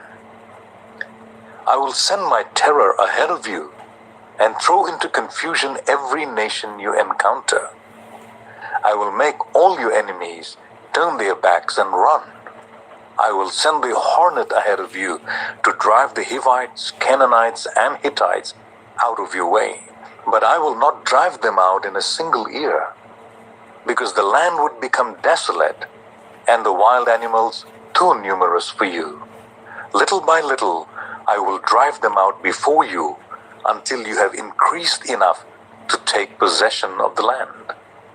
I will establish your borders from the Red Sea to the Mediterranean Sea and from the desert to the river Euphrates.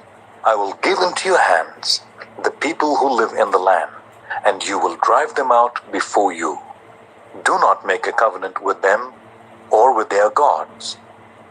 Do not let them live in your land, or they will cause you to sin against me, because the worship of their gods will certainly be a snare to you. Exodus 24. Then the Lord said to Moses, "Come up to the Lord, you and Aaron, Nadab and Abihu, and 70 of the elders of Israel.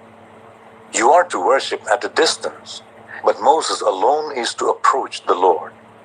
The others must not come near, and the people may not come up with him."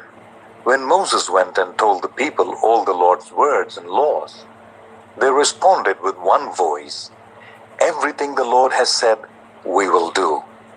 Moses then wrote down everything the Lord had said. He got up early the next morning and built an altar at the foot of the mountain and set up 12 stone pillars representing the 12 tribes of Israel. Then he sent young Israelite men, and they offered burnt offerings and sacrificed young bulls as fellowship offerings to the Lord. Moses took half of the blood and put it in bowls, and the other half he splashed against the altar. Then he took the book of the covenant and read it to the people. They responded, "We will do everything the Lord has said. We will obey." Moses then took the blood, sprinkled it on the people, and said, "This is the blood of the covenant that the Lord has made with you in accordance with all these words." Moses and Aaron, Nadab and Abihu, and the 70 elders of Israel went up and saw the God of Israel. Under his feet was something like a pavement made of lapis lazuli, as bright blue as the sky. But God did not raise his hand against these leaders of Israelites. They saw God, and they ate and drank. The Lord said to Moses, "Come up to me on the mountain and stay here, and I will give you the tablets of stone with the law and commandments I have written for their instruction." Then Moses set out with Joshua his assistant, and Moses went up on the mountain of God. He said to the elders, "Wait here for us until we come back to you. Aaron and Hur are with you, and anyone involved in a dispute can go to them." When Moses went up on the mountain, the cloud covered it, and the glory of the Lord settled on Mount Sinai. For 6 days the cloud covered the mountain, and on the 7th day the Lord called to Moses from within the cloud. To the Israelites, the glory of the Lord looked like a consuming fire on top of the mountain. Then Moses entered the cloud as he went on up the mountain, and he stayed on the mountain 40 days and 40 nights. Exodus 25. The Lord said to Moses, "Tell the Israelites to bring me an offering. You are to receive the offering for me from everyone whose heart prompts them to give. These are the offerings you are to receive from them: gold, silver, and bronze, blue, purple, and scarlet yarn, and fine linen, goat hair, ram skins dyed red, and another type of durable leather, acacia wood, olive oil for the light, spices for anointing oil and for fragrant incense, and onyx stones and other gems to be mounted on the ephod and breastpiece. Then let them make a sanctuary for me, and I will dwell among them. Make this tabernacle and all its furnishings exactly like the pattern I will show you. Let them make an ark of acacia wood, 2.5 cubits long, 1.5 cubits wide, and 1.5 cubits high. Overlay it with pure gold, both inside and out, and make a gold molding around it. Cast 4 gold rings for it, and fasten them on its 4 feet, with 2 rings on one side and 2 rings on the other. Then make poles of acacia wood, and overlay them with gold. Insert the poles into the rings on the sides of the ark to carry it. The poles are to remain in the rings of this ark. They are not to be removed. Then put in the ark the tablets of the covenant law which I will give you. Make an atonement cover of pure gold, 2.5 cubits long and 1.5 cubits wide. And make 2 cherubim out of hammered gold at the ends of the cover. Make 1 cherub on one end and the 2nd cherub on the other. Make the cherubim of one piece with the cover at the 2 ends. The cherubim are to have their wings spread upwards, overshadowing the cover with them. The cherubim are to face each other, looking towards the cover.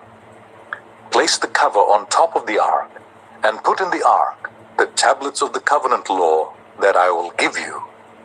There, above the cover between the 2 cherubim that are over the ark of the covenant law, I will meet with you and give you all my commands for the Israelites.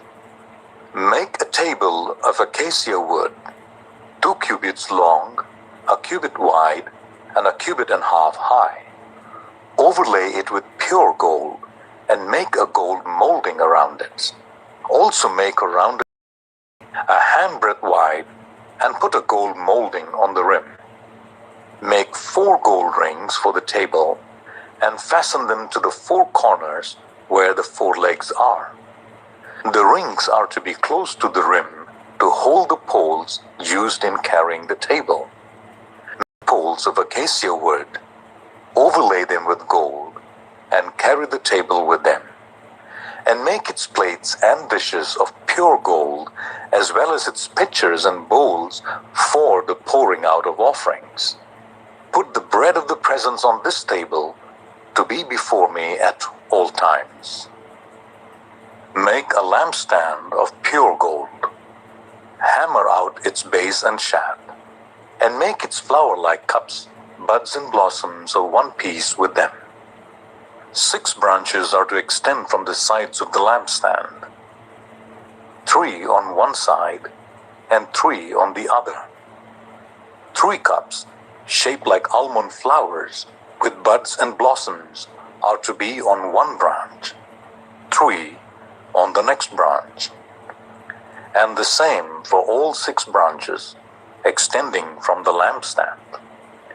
And on the lampstand there are to be 4 cups shaped like almond flowers with buds and blossoms.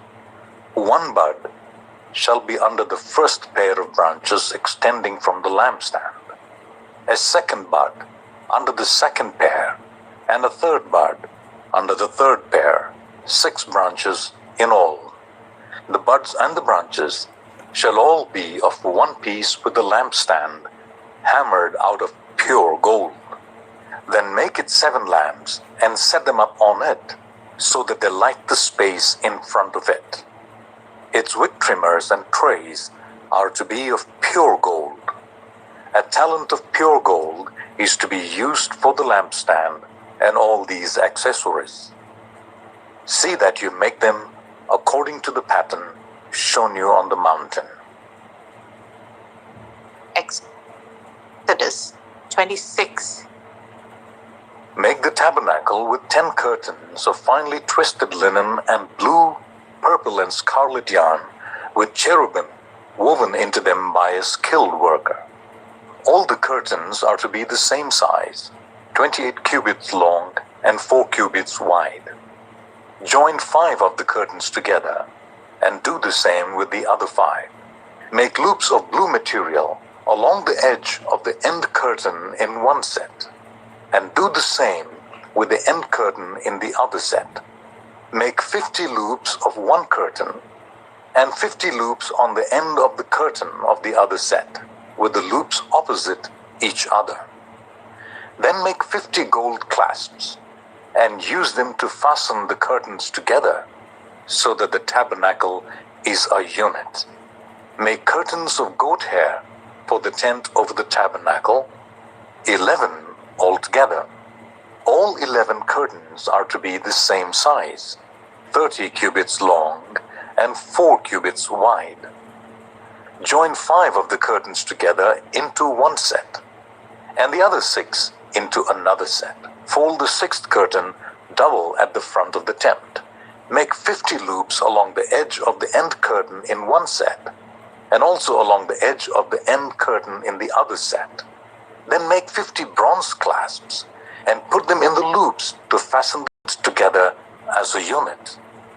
As for the additional length of the tent curtains, the half curtain that is left over is to hang down at the rear of the tabernacle.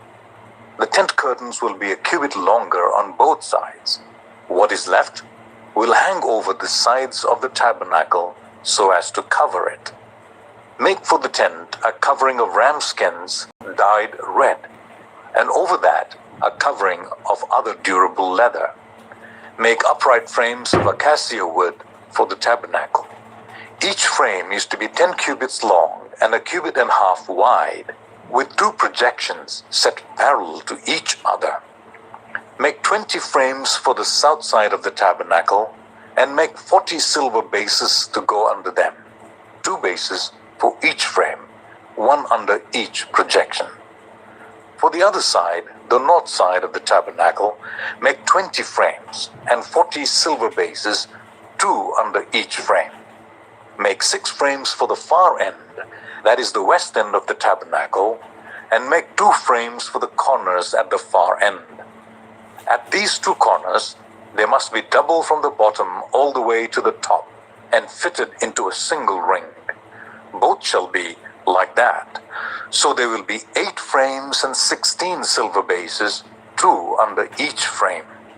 Also make crossbars of acacia wood, 5 for the frames on the one side of the tabernacle, 5 for those on the other side, and 5 for the frames on the west at the far end of the tabernacle. The center crossbar is to extend from end to end at the middle of the frames.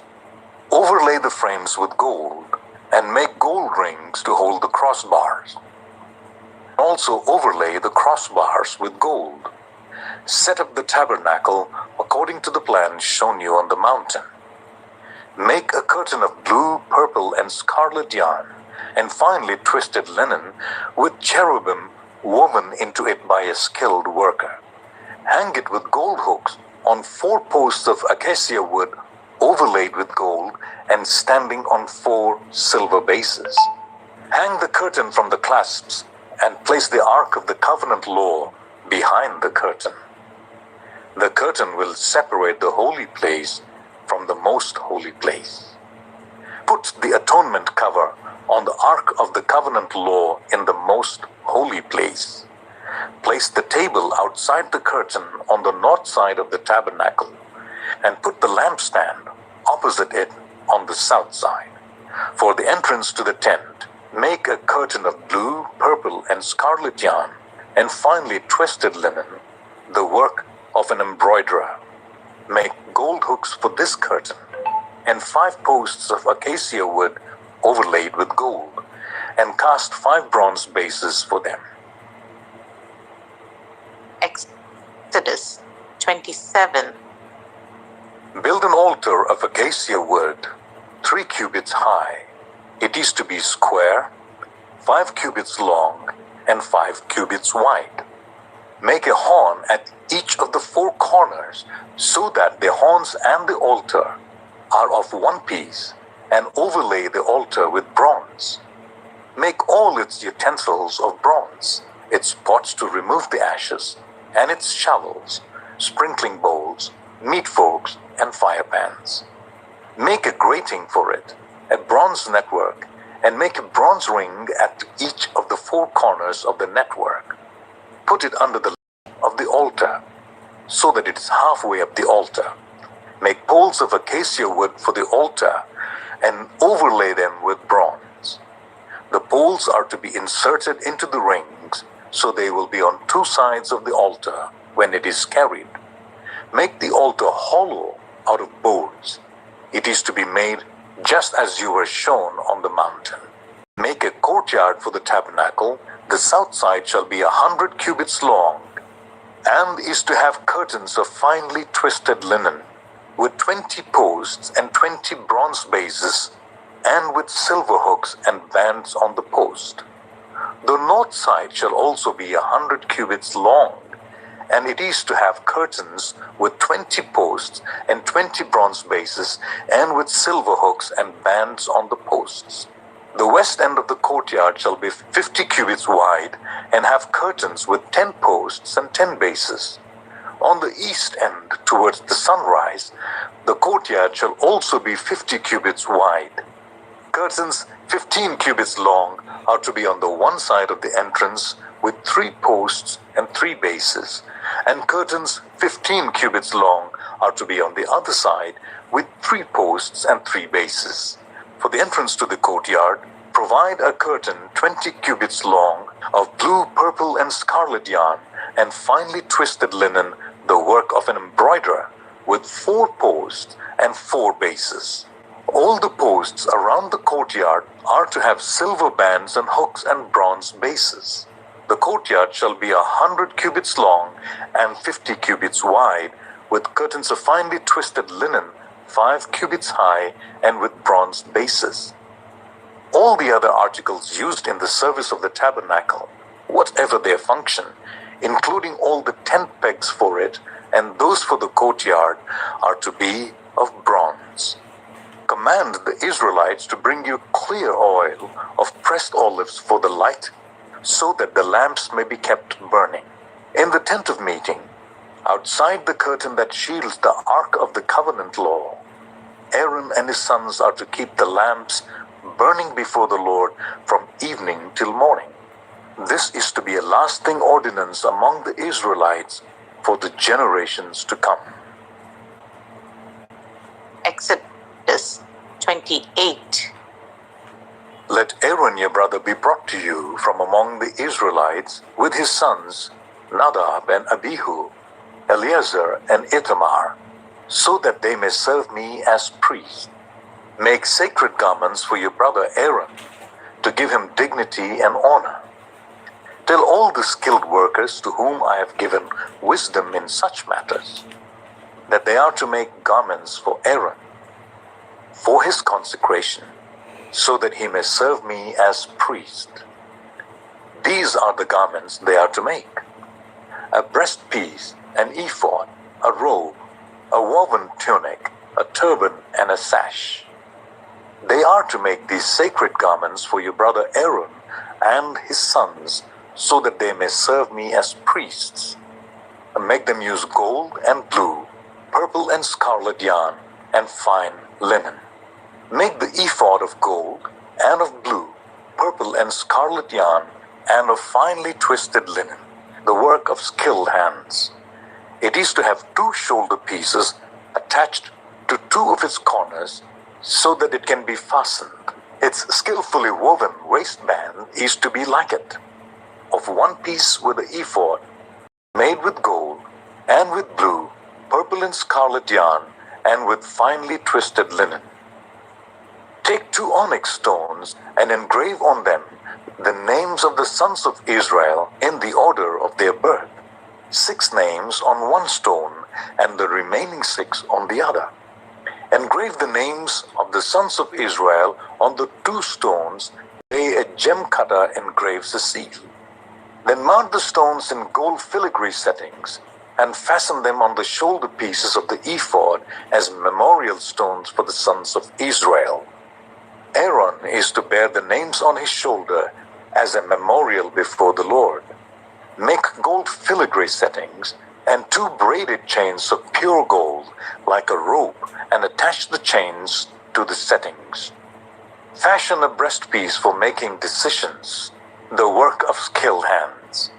Make it like the ephod, of gold and of blue, purple and scarlet yarn, and of finely twisted linen. It is to be square, a span long and a span wide, and folded double. Then mount 4 rows of precious stones on it. The first row shall be carnelian, chrysolite, and beryl. The second row shall be turquoise, lapis, lazuli, and emerald. The third row shall be jacinth, agate, and amethyst. The fourth row shall be topaz, onyx, and jasper. Mount them in gold filigree settings. There are to be 12 stones, 1 for each of the names of the sons of Israel, each engraved like a seal with the name of one of the 12 tribes. For the breastpiece, make braided chains of pure gold like a rope. Make 2 gold rings for it, and fasten them to 2 corners of the breastpiece. Fasten the 2 gold chains to the rings at the corners of the breastpiece, and the other ends of the chains to the 2 settings, attaching them to the shoulder pieces of the ephod at the front. Make 2 gold rings and attach them to the other 2 corners of the breastpiece on the inside edge next to the ephod. Make 2 more gold rings and attach them to the bottom of the shoulder pieces on the front of the ephod, close to the seam just above the waistband of the ephod. The rings of the breastpiece are to be tied to the rings of the ephod with blue cord, connecting it to the waistband so that the breastpiece will not swing out from the ephod. Whenever Aaron enters the holy place, he will bear the names of the sons of Israel over his heart on the breastpiece of decision as a continuing memorial before the Lord. Also put the Urim and the Thummim in the breastpiece, so they may be over Aaron's heart whenever he enters the presence of the Lord. Thus Aaron will always bear the means of making decision for the Israelites over his heart before the Lord. Make the robe of the ephod entirely of blue cloth, with an opening for the head in its center. There shall be a woven edge like a collar around this opening, so that it will not tear. Make pomegranates of blue, purple, and scarlet yarn around the hem of the robe, with gold bells between them. The gold bells and the pomegranates are to alternate around the hem of the robe. Aaron must wear it when he ministers. The sound of the bells will be heard when he enters the holy place before the Lord, and when he comes out, so that he will not die. Make a plate of pure gold, and engrave on it, as on a seal, Holy to the Lord. Fasten a blue cord to it, to attach it to the turban. It is to be on the front of the turban. It will be on Aaron's forehead, and he will bear the guilt involved in the sacred gifts the Israelites consecrate, whatever their gifts may be. It will be on Aaron's forehead continually, so that they will be acceptable to the Lord. Weave the tunic of fine linen and make the turban of fine linen. The sash is to be the work of an embroiderer. Make tunics, sashes, and caps for Aaron's sons to give them dignity and honor. After you put these clothes on your brother Aaron and his sons, anoint and ordain them. Consecrate them so they may serve me as priests. Make linen undergarments as a covering for the body, reaching from the waist to the thigh. Aaron and his sons must wear them whenever they enter the tent of meeting or approach the altar to minister in the holy place, so that they will not incur guilt and die.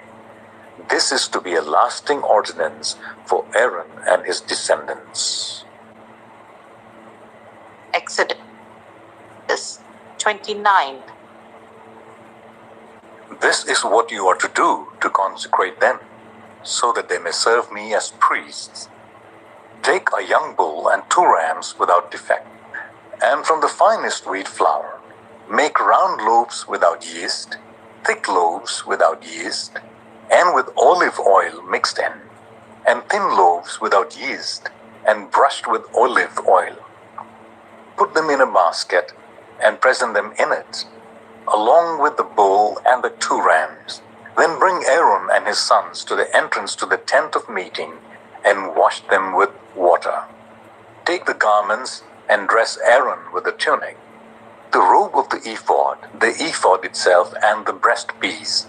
Fasten the ephod on him by its skillfully woven waistband. Put the turban on his head and attach the sacred emblem to the turban. Take the anointing oil and anoint him by pouring it on his head. Bring his sons and dress them in tunics and fasten caps on them. Then tie sashes on Aaron and his sons. The priesthood is theirs by a lasting ordinance. Then you shall ordain Aaron and his sons. Bring the bull to the front of the tent of meeting, and Aaron and his sons shall lay their hands on its head. Slaughter it in the Lord's presence at the entrance to the tent of meeting. Take some of the bull's blood, put it on the horns of the altar with your finger, and pour out the rest of it at the base of the altar. Then take all the fat on the internal organs, the covering of the liver, and both the kidneys with the fat on them, and burn them on the altar. But burn the bull's flesh and its hide and its intestines outside the camp. It is a sin offering. Take one of the rams, and Aaron and his sons shall lay their hands on its head. Slaughter it, and take the blood and splash it against the sides of the altar. Cut the ram into pieces, and wash the internal organs and the legs, putting them with the head and the other pieces. Then burn the entire ram on the altar. It is a burnt offering to the Lord, a pleasing aroma, a food offering presented to the Lord. Take the other ram, and Aaron and his sons shall lay their hands on its head. Slaughter it. Take some of its blood, and put it on the lobes of the right ears of Aaron and his sons, and on the thumbs of their right hands, and on the big toes of their right feet. Then splash blood against the sides of the altar, and take some of the blood on the altar, and some of the anointing oil, and sprinkle it on Aaron and his garments, and on his sons and their garments. Then he and his sons and their garments will be consecrated. Take from this ram the fat tail, the fat on the internal organs, the covering of the liver, both kidneys with the fat on them, and the right thigh. This is the ram for ordination. From the basket of bread made without yeast, which is before the Lord, take 1 round loaf, 1 thick loaf with olive oil mixed in, and 1 thin loaf. Put all these in the hands of Aaron and his sons, and wave them before the Lord as a wave offering. Then take them from the hands and burn them on the altar, along with the burnt offering for a pleasing aroma to the Lord, a food offering presented to the Lord. After you take the breast of the ram for Aaron's ordination, Wave it before the Lord as a wave offering, and it will be your share. Consecrate those parts of the ordination ram that belong to Aaron and his sons, the breast that was waved and the thigh that was presented. This share from the Israelites for Aaron and his sons. It is the contribution the Israelites are to make to the Lord from their fellowship offerings. Aaron's sacred garments will belong to his descendants so that they can be anointed and ordained in them. The son who succeeds him as a priest and comes to the tent of meeting to minister in the holy place is to wear them 7 days. Take the ram for the ordination and cook the meat in a sacred place. At the entrance to the tent of meeting, Aaron and his sons are to eat the meat of the ram and the bread that is in the basket. They are to eat these offerings by which atonement was made for their ordination and consecration. But no one else may eat them because they are sacred. And if any of the meat of the ordination ram or any bread is left over till morning, burn it up. It must not be eaten because it is sacred.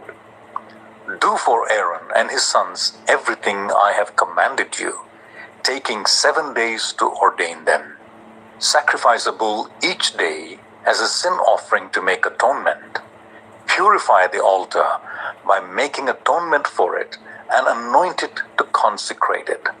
For 7 days make atonement for the altar and consecrate it. Then the altar will be most holy, and whatever touches it will be holy. This is what you are to offer on the altar regularly each day. 2 lambs a year old. Offer one in the morning and the other at twilight. With the first lamb, offer 1/10 of an ephah of the finest flour mixed with 1/4 of a hin of oil from pressed olives and 1/4 of a hin of wine as a drink offering.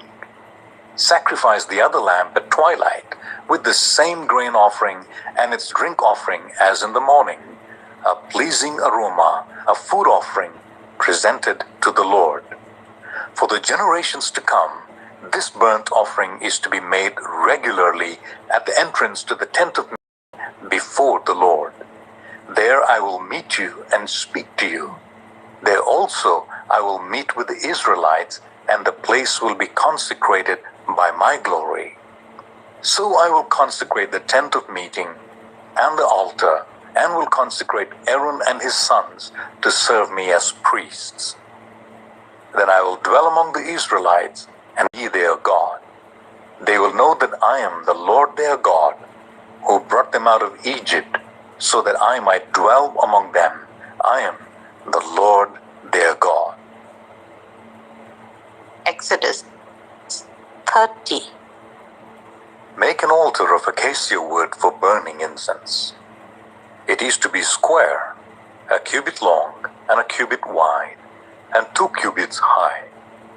Its horns of 1 piece with it. Overlay the top and all the sides and the horns with pure gold, and make a gold molding around it. Make 2 gold rings for the altar below the molding, 2 on each of the opposite sides, to hold the poles used to carry it. Make the poles of acacia wood and overlay them with gold. Put the altar in front of the curtain that shields the ark of the covenant law, before the atonement cover that is over the tablets of the covenant law, where I will meet with you. Aaron must burn fragrant incense on the altar every morning when he tends the lamps. He must burn incense again when he lights the lamps at twilight, so that incense will burn regularly before the Lord for the generations to come. Do not offer on this altar or any burnt offering or grain offering, and do not pour a drink offering on it. Once a year, Aaron shall make atonement on its horns. This annual atonement must be made with the blood of the atoning sin offering for the generations to come. It is most holy to the Lord. Then the Lord said to Moses, when you take a census of the Israelites to count them, Each one must pay the Lord a ransom for his life at the time he is counted. Then no plague will come on them when you number them. Each one who crosses over to those already counted is to give a half shekel, according to the sanctuary shekel, which weighs 20 gerahs. This half shekel is an offering to the Lord.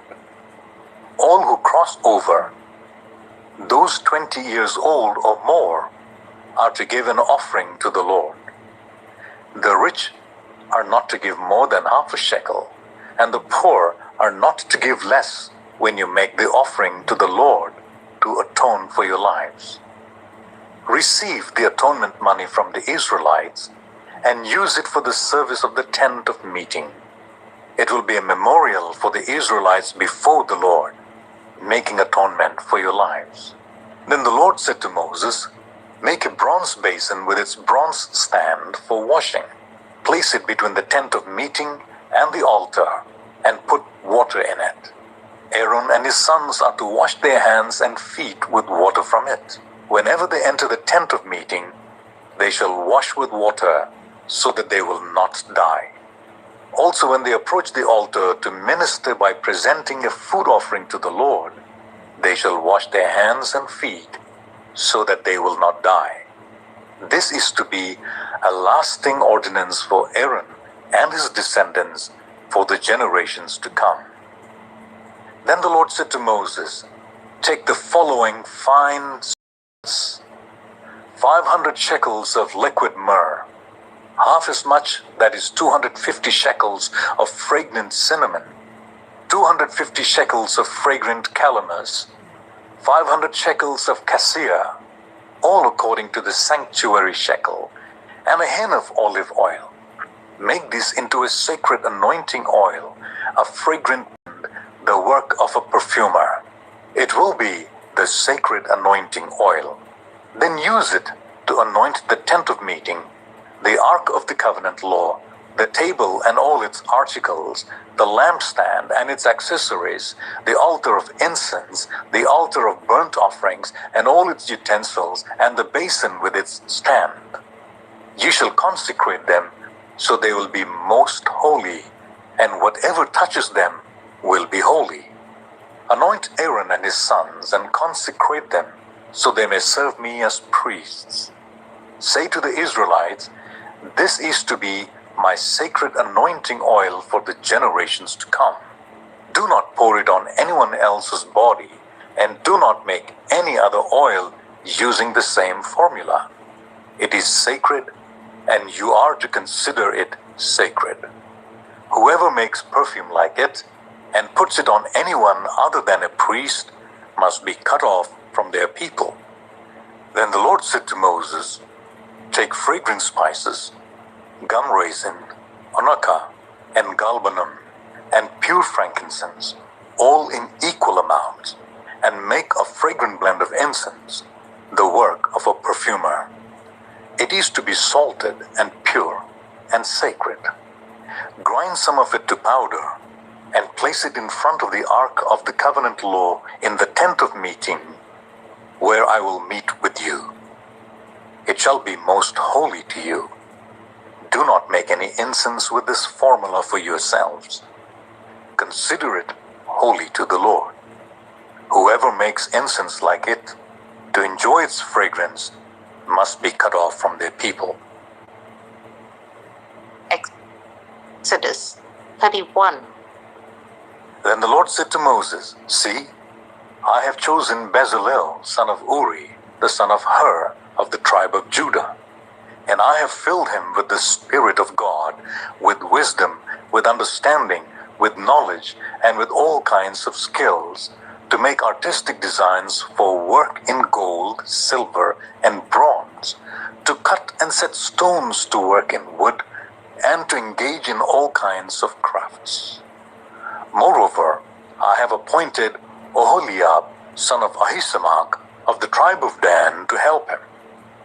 I have given ability to all the skilled workers to make everything I have commanded you: the tent of meeting, the ark of the covenant law with the atonement cover on it, and all the other furnishings of the tent, the table and its articles, the pure gold lampstand and all its accessories, the altar of incense, the altar of burnt offerings and all its utensils, the basin with its stand, and also the woven garments, both the sacred garments for Aaron the priest, and the garments for his sons when they serve as priests, and the anointing oil and fragrant incense for the holy place. They are to make them just as I commanded you. Then the Lord said to Moses, "Say to the Israelites, you must observe my Sabbaths. This will be a sign between me and you for the generations to come, so that you may know that I am the Lord who makes you holy. Observe the Sabbath, because it is holy to you. Anyone who desecrates it is to be put to death. Those who do any work on that day must be cut off from their people. For 6 days work is to be done, but the seventh day is a day of Sabbath rest, holy to the Lord. Whoever does any work on the Sabbath day is to be put to death. The Israelites are to observe the Sabbath, celebrating it for the generations to come as a lasting covenant. It will be a sign between me and the Israelites forever. For in 6 days the Lord made the heavens and the earth, and on the seventh day he rested and was refreshed." When the Lord finished speaking to Moses on Mount Sinai, he gave him the 2 tablets of the covenant law, the tablets of stone, inscribed by the finger of God. Exodus 32. When the people saw that Moses was so long in coming down from the mountain, they gathered round Aaron and said, "Come, make us gods who will go before us. As for this fellow Moses, who brought us up out of Egypt, we don't know what has happened to him."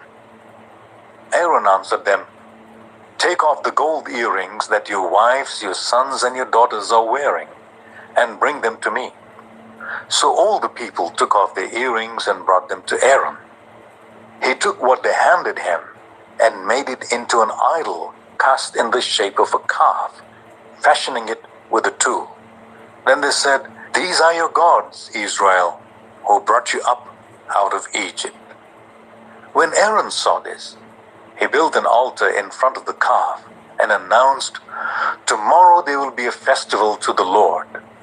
So the next day, the people rose early and sacrificed burnt offerings and presented fellowship offerings. Afterwards, they sat down to eat and drink and got up to indulge in revelry. Then the Lord said to Moses, "Go down, because your people, whom you brought up out of Egypt, have become corrupt. They have been quick to turn away from what I commanded them, and have made themselves an idol cast in the shape of a calf. They have bowed down to it and sacrificed to it, and have said, 'These are your gods, Israel, who brought you up out of Egypt.' I have seen these people," the Lord said to Moses, "and they are a stiff-necked people. Now leave me alone, so that my anger may burn against them, and that I may destroy them. Then I will make you into a great nation." But Moses sought the favor of the Lord his God. "Lord," he said, "why should your anger burn against your people whom you brought out of Egypt with great power and a mighty hand? Why should the Egyptians say, 'It was with evil intent that he brought them out to kill them in the mountains and to wipe them off the face of the earth?' Turn from your fierce anger, relent, and do not bring disaster on your people. Remember your servants Abraham, Isaac, and Israel, to whom you swore by your own self. I will make your descendants as numerous as the stars in the sky, and I will give your descendants all this land I promised them, and it will be their inheritance forever." Then the Lord relented and did not bring on his people the disaster he had threatened. Moses turned and went down the mountain with the 2 tablets of the covenant law in his hands. They were inscribed on both sides, front and back.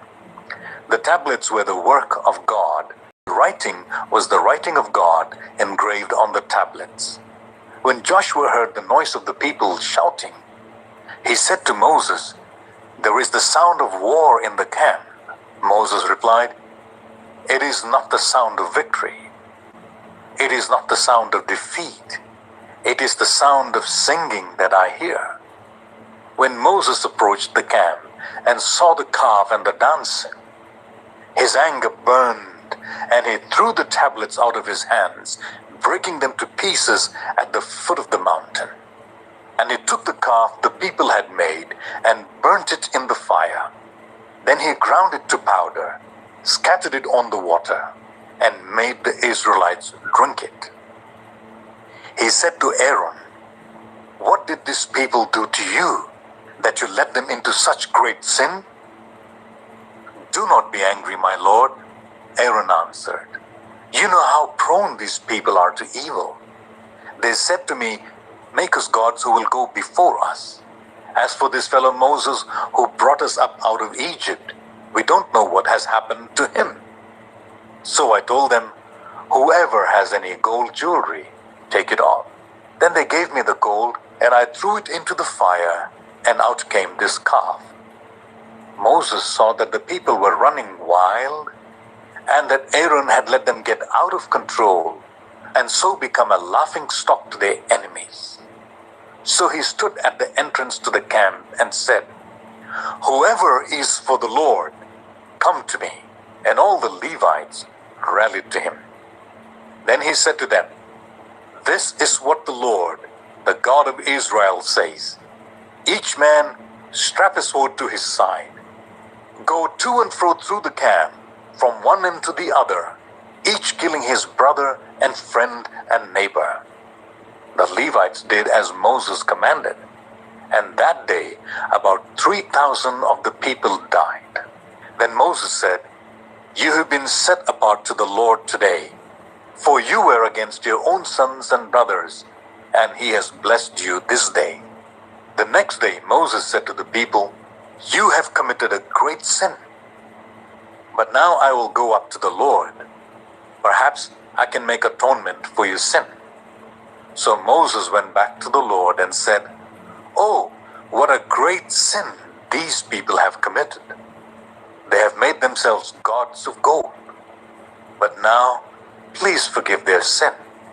But if not, then blot me out of the book you have written." The Lord replied to Moses, "Whoever has sinned against me, I will blot out of my book. Now go, lead the people to the place I spoke of, and my angel will go before you. However, when the time comes for me to punish, I will punish them for their sin." And the Lord struck the people with a plague because of what they did with the calf Aaron had made. Exodus 33. Then the Lord said to Moses, "Leave this place, you and the people you brought up out of Egypt, and go up to the land I promised on oath to Abraham, Isaac, and Jacob, saying, I will give it to your descendants. I will send an angel before you and drive out the Canaanites, Amorites, Hittites, Perizzites, Hivites, and Jebusites. Go up to the land flowing with milk and honey. But I will not go with you, because you are a stiff-necked people, and I might destroy you on the way." When the people heard these distressing words, they began to mourn, and no one put on any ornaments.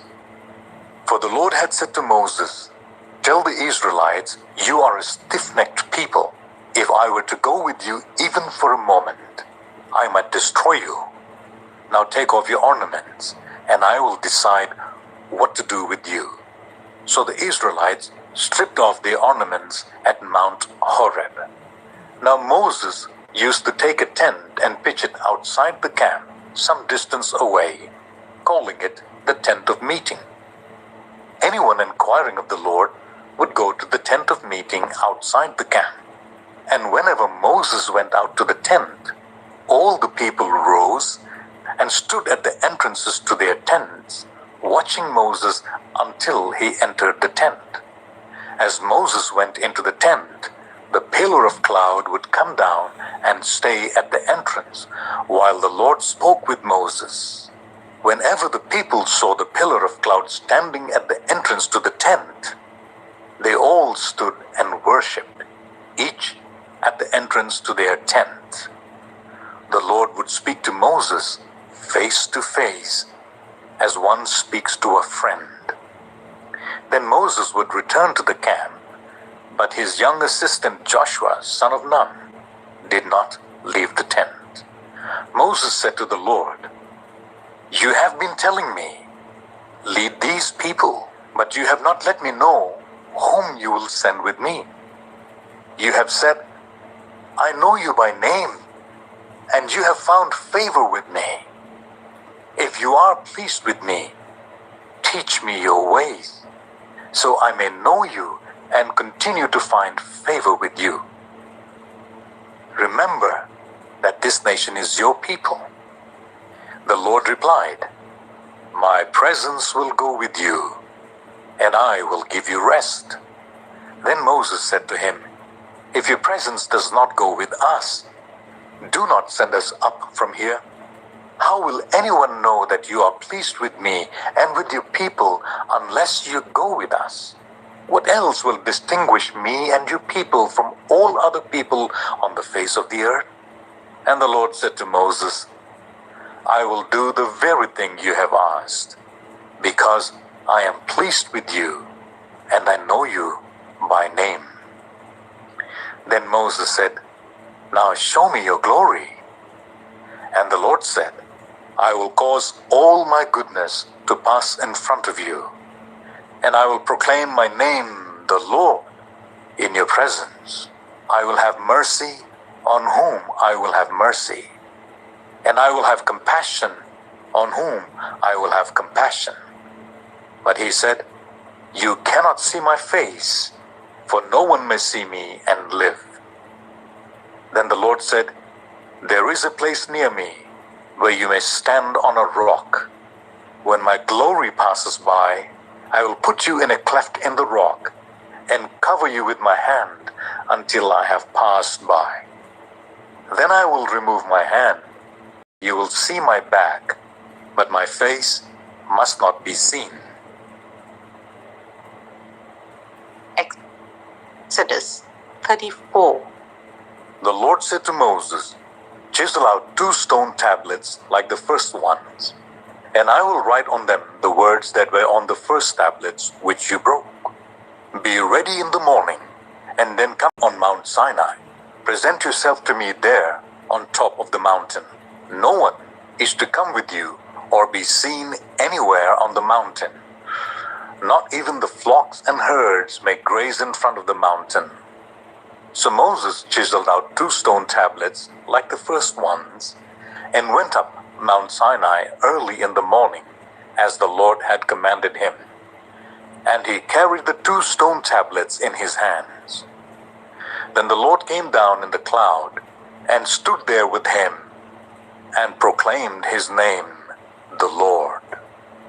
And he passed in front of Moses, proclaiming, the Lord, the compassionate and gracious God, slow to anger, abounding in love and faithfulness, maintaining love to thousands, and forgiving wickedness, rebellion, and sin. Yet he does not leave the guilty unpunished. He punishes the children and their children for the sin of the parents to the 3rd and 4th generation. Moses bowed to the ground at once and worshipped. "Lord," he said, "if I have found favor in your eyes, then let the Lord go with us. Although this is a stiff-necked people, forgive our wickedness and our sin, and take us as your inheritance." Then the Lord said, "I am making a covenant with you.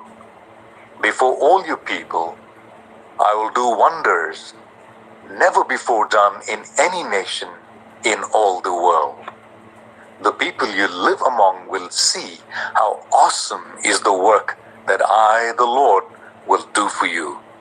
Obey what I command you today. I will drive out before you the Amorites, Canaanites, Hittites, Perizzites, Hivites, and Jebusites. Be careful not to make a treaty with those who live in the land where you're going, or they will be a snare among you. Break down their altars, smash their sacred stones, and cut down their Asherah poles. Do not worship any other god, for the Lord, whose name is jealous, is a jealous God. Be careful not to make a treaty with those who live in the land, for when they prostitute themselves to their gods and sacrifice to them, they will invite you and you will eat their sacrifices. And when you choose some of their daughters as wives for your sons, and those daughters prostitute themselves to their gods, they will lead your sons to do the same. Do not make any idols. Celebrate the festival of unleavened bread. For 7 days eat bread made without yeast, as I commanded you. Do this at the appointed time in the month of Aviv, for in that month you came out of Egypt. The first offspring of every womb belongs to me, including all firstborn males of your livestock, whether from herd or flock. Redeem the firstborn donkey with a lamb. But if you do not redeem it, break its neck. Redeem all your firstborn son. No one is to appear before me empty-handed. 6 days you shall labor, but on the 7th day you shall rest. Even during the plowing season and harvest, you must rest. Celebrate the festival of weeks with first fruits of the wheat harvest and the festival of ingathering at the turn of the year. 3 times a year, all your men are to appear before the sovereign Lord, the God of Israel. I will drive out nations before you and enlarge your territory, and no one will covet your land when you go up there 3 times each year to appear before the Lord your God. Do not offer the blood of a sacrifice to me along with anything containing yeast, and do not let any of the sacrifice from the Passover festival remain until morning. Bring the best of the first fruits of your soil to the house of the Lord your God. Do not cook a young goat in its mother's milk. Then the Lord said to Moses, write down these words, for in accordance with these words I have made a covenant with you and with Israel. Moses was there with the Lord 40 days and 40 nights without eating bread or drinking water. And he wrote on the tablets the words of the covenant, the 10 commandments. When Moses came down from the covenant of law in his hand, he was not aware that his face was radiant because he had spoken with the Lord. When Aaron and all the Israelites saw Moses, his face was radiant, and they were afraid to come near him. But Moses called to them. So Aaron and all the leaders of the community came back to him, and he spoke to them. Afterwards, all the Israelites came near him, and he gave them all the commands the Lord had given him on Mount Sinai. When Moses finished speaking to them, he put a veil over his face. But whenever he entered the Lord's presence to speak with him, he removed the veil until he came out. And when he came out and told the Israelites what he had been commanded, they saw that his face was radiant. Then Moses would put the veil back over his face until he went in to speak with the Lord. Exodus 35. Moses assembled the whole Israelite community and said to them, these are the things the Lord has commanded you to do.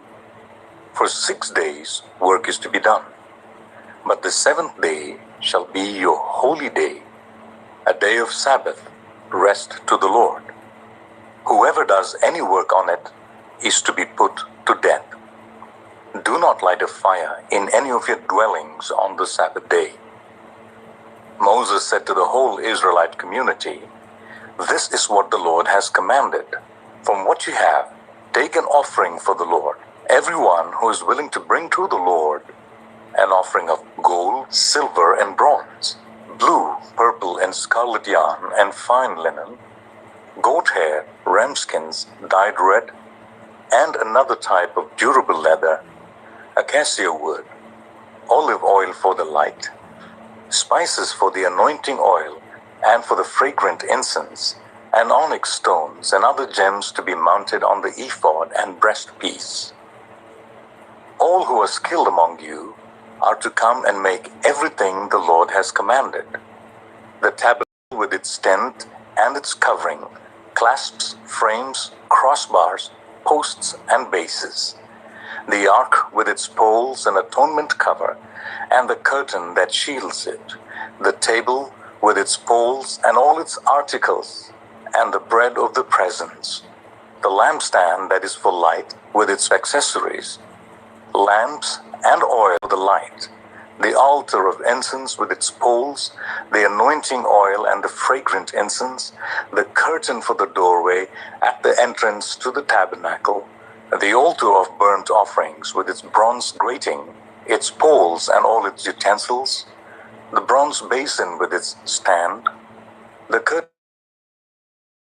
and bases, and the curtain for the entrance to the courtyard, the tent pegs for the tabernacle and for the courtyard and their robes, the woven garments worn for ministering in the sanctuary, both the sacred garments for Aaron the priest and the garments for his sons when they serve as priests. Then the whole Israelite community withdrew from Moses' presence, and everyone who was willing and whose heart moved them came and brought an offering to the Lord for the work on the tent of meeting, for all its service, and for the sacred garments. All who were willing, men and women alike, came and brought gold jewelry of all kinds, brooches, earrings, rings, and ornaments.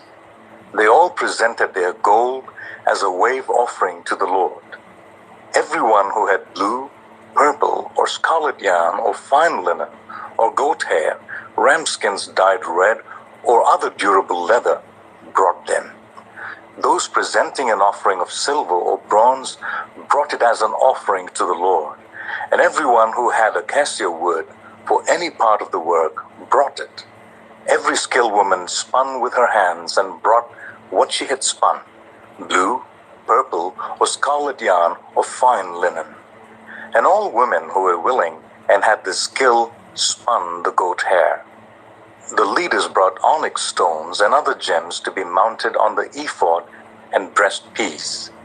They also brought spices and olive oil for the light and for the anointing oil and for the fragrant incense. All the Israelite men and women who were willing brought to the Lord free will offerings for all the work the Lord through Moses had commanded them to do.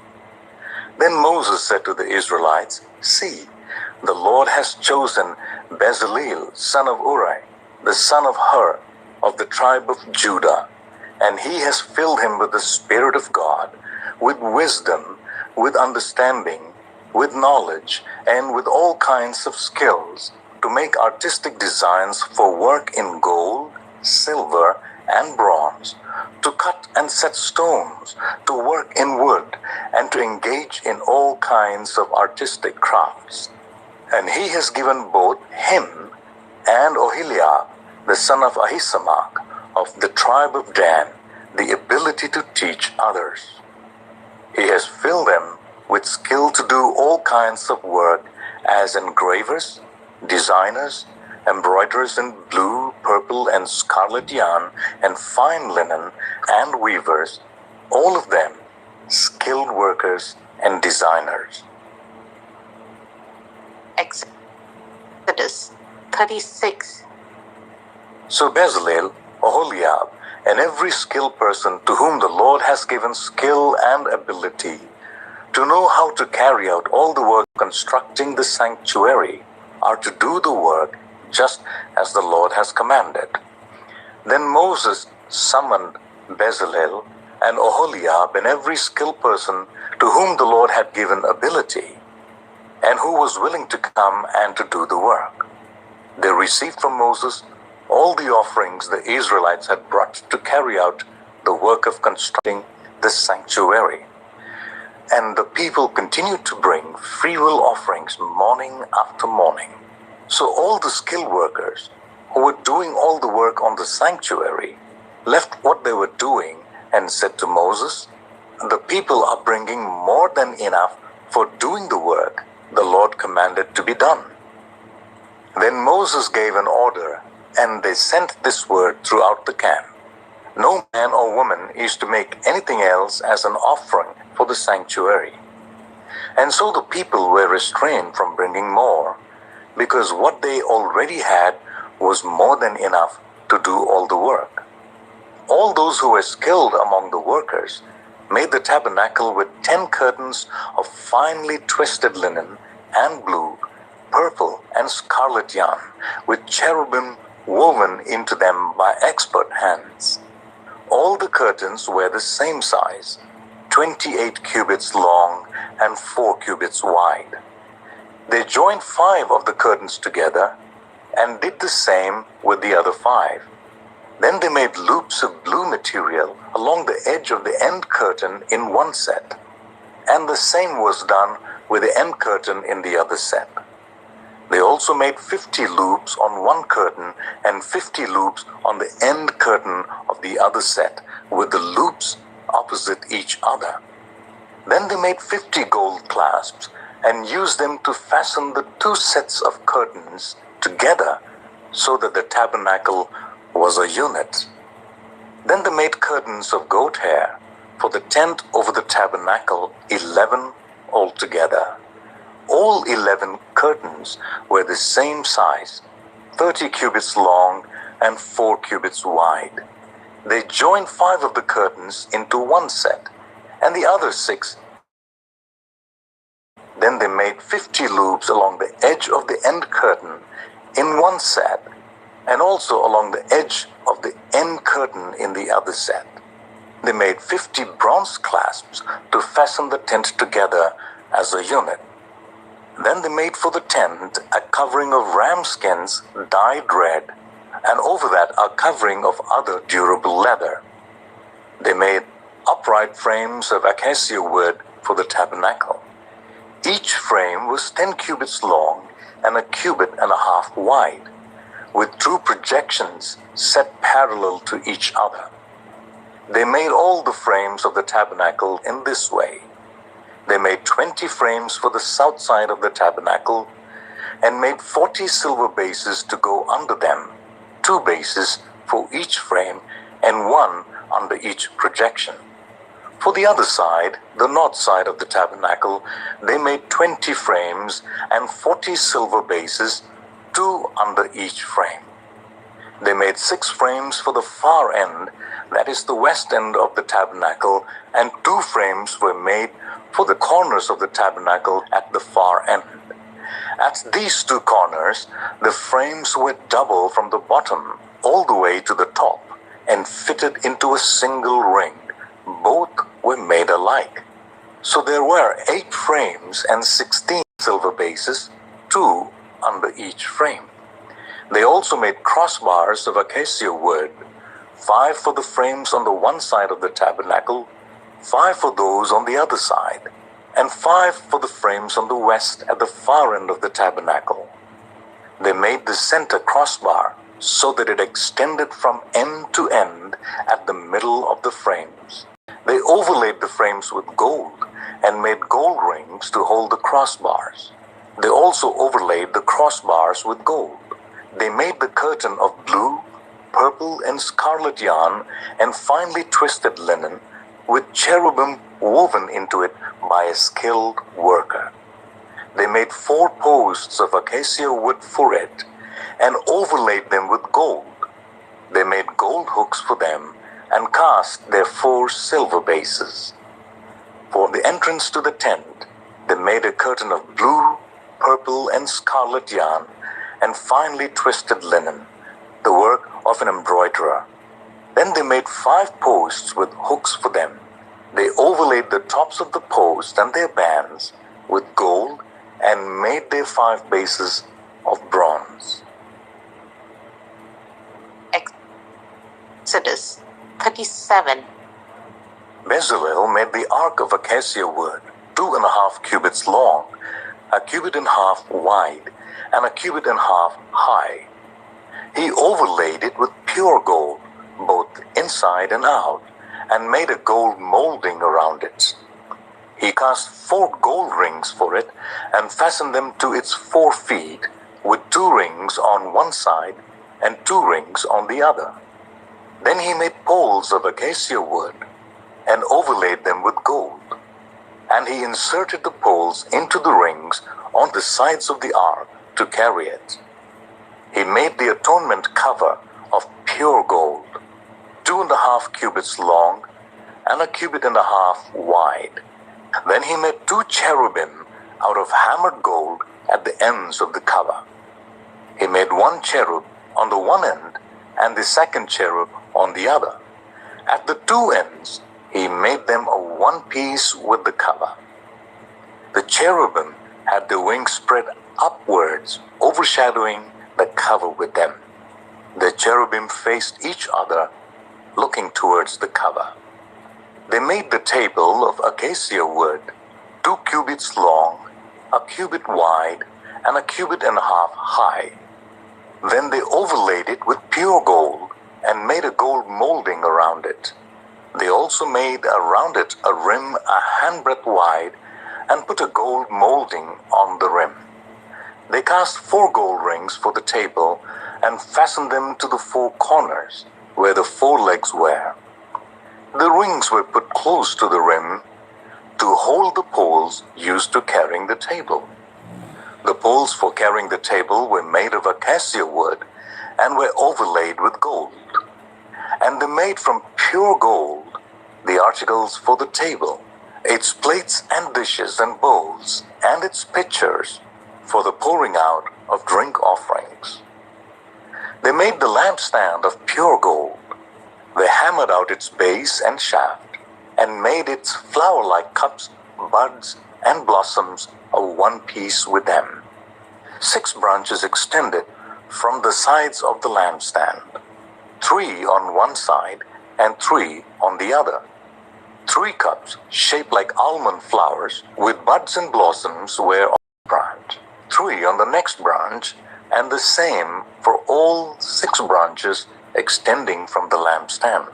And on the lampstand were 4 cups shaped like almond flowers with buds and blossoms. 1 bud was under the first pair of the branches extending from the lampstand, a 2nd bud under the 2nd pair, and a 3rd bud under the 3rd pair, 6 branches in all. The buds and the branches were all one piece with the lampstand, hammered out of pure gold. They made its 7 lamps as well as its wick trimmers and trays of pure gold. They made the lampstand and all its accessories from 1 talent of pure gold. They made the altar of incense out of acacia wood. It was square, 1 cubit long and 1 cubit wide and 2 cubits high. Its horns of one piece with it. They overlaid the top and all the sides and the horns with pure gold, and made a gold molding around it. They made 2 gold rings below the molding, 2 on each of the opposite sides, to hold the poles used to carry it. They made the poles of acacia wood and overlaid them with gold. They also made the sacred anointing oil and the pure fragrant incense, the work of a perfumer. Exodus 38.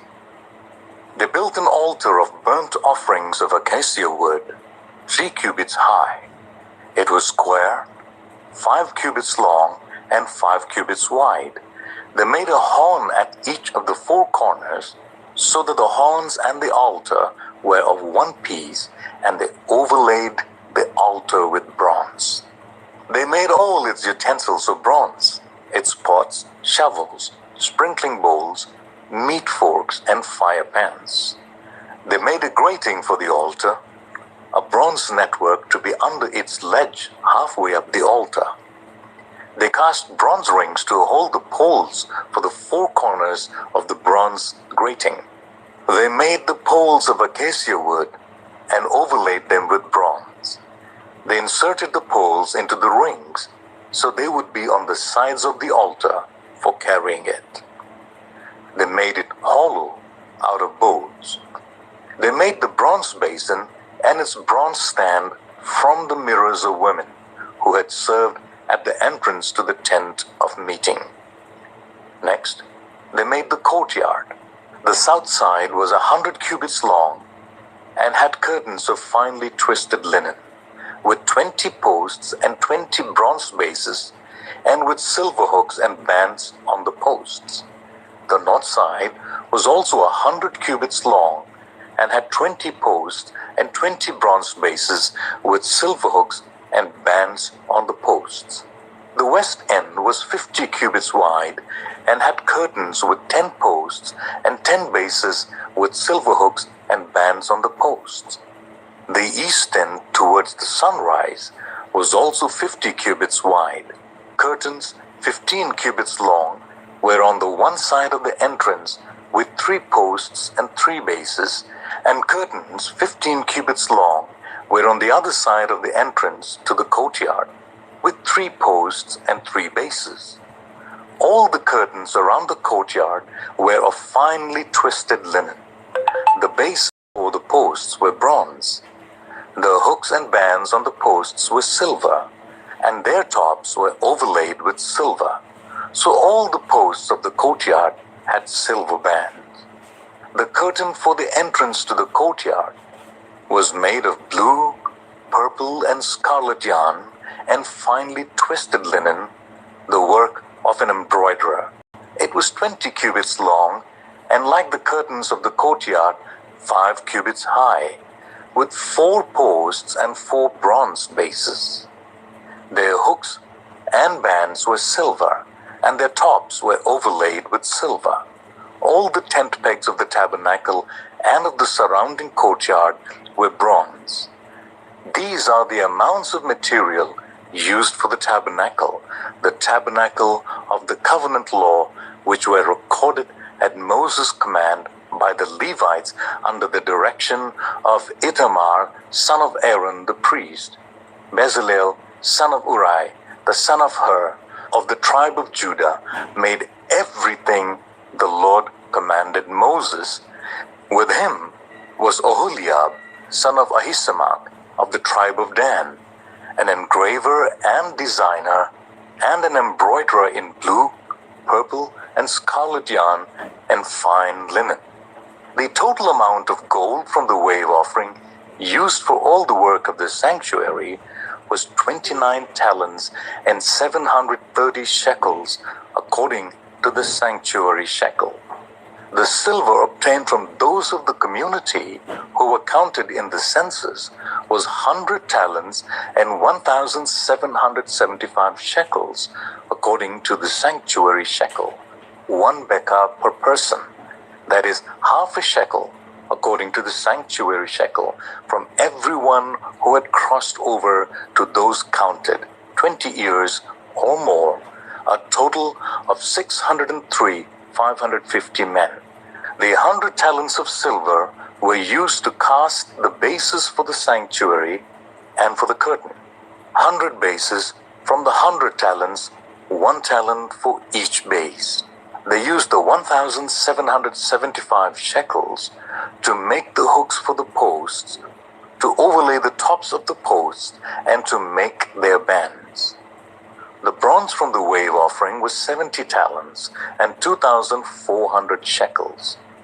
They used it to make the bases for the entrance to the tent of meeting, the bronze altar with its bronze grating and all its utensils, the bases for the surrounding courtyard, and those for its entrance, and all the tent pegs for the tabernacle, and those for the surrounding courtyard. Exodus 39. From the blue, purple, and scarlet yarn, they made woven garments for ministering in the sanctuary. They also made sacred garments for Aaron, as the Lord commanded Moses. They made the ephod of gold, and of blue, purple, and scarlet yarn, and of finely twisted linen. They hammered out thin sheets of gold, and cut strands to be worked into the blue, purple, and scarlet yarn and fine linen, the work of skilled hands. They made shoulder pieces for the ephod, which were attached to two of its corners so that it could be fastened.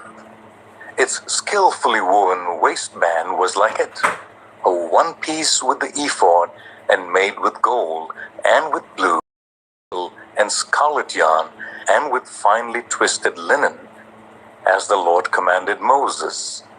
They mounted the onyx stones in gold filigree settings and engraved them like a seal with the names of the sons of Israel. Then they fastened them on the shoulder pieces of the ephod as memorial stones for the sons of Israel, as the Lord commanded Moses. They fashioned the breastpiece, the work of a skilled craftsman. They made it like the ephod, of gold and of blue, purple and scarlet yarn, and of finely twisted linen. It was square, a span long and a span wide, and folded double. Then they mounted 4 rows of precious stones on it. The first row was carnelian, chrysolite, and beryl. The second row was turquoise, lapis lazuli, and emerald. The third row was jacinth, agate, and amethyst. The fourth row was topaz, onyx, and jasper. They were mounted in gold filigree settings. There were 12 stones, one for each of the names of the sons of Israel, each engraved like a seal with the name of one of the 12 tribes. For the breastpiece, they made braided chains of pure gold like a rope. They made 2 gold filigree settings and 2 gold rings, and fastened the rings to 2 of the corners of the breastpiece. They fastened the 2 gold chains to the rings at the corners of the breastpiece, and the other ends of the chains to the 2 settings, attaching them to the shoulder pieces of the ephod at the front. They made 2 gold rings and attached them to the other 2 corners of the breastpiece on the inside edge next to the ephod. Then they made 2 more gold rings and attached them to the bottom of the shoulder pieces on the front of the ephod, close to the seam, just above the waistband of the ephod. They tied the rings of the breastpiece to the rings of the ephod with blue cord, connecting it to the waistband so that the breastpiece would not swing out from the ephod, as the Lord commanded Moses. They made the robe of the ephod entirely of blue cloth, the work of a weaver, with an opening in the center of the robe like the opening of a collar, and a band around this opening so that it would not tear. They made pomegranates of blue, purple, and scarlet yarn and finely twisted linen round the hem of the robe. And they made bells of pure gold and attached them around the hem between the pomegranates. The bells and pomegranates alternated round the hem of the robe to be worn for ministering, as the Lord commanded Moses. For Aaron and his sons, they made tunics of fine linen, the work of a weaver, and the turban of fine linen, the linen caps and the undergarments of finely twisted linen. The sash was made of finely twisted linen and blue, purple, and scarlet yarn, the work of an embroiderer, as the Lord commanded Moses. They made the plate, the sacred emblem, out of pure gold, and engraved on it like an inscription on the seal, Holy to the Lord. Then they fastened a blue cord to it to attach it to the turban, as the Lord commanded Moses.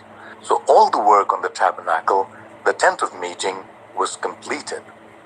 The Israelites did everything just as the Lord commanded Moses.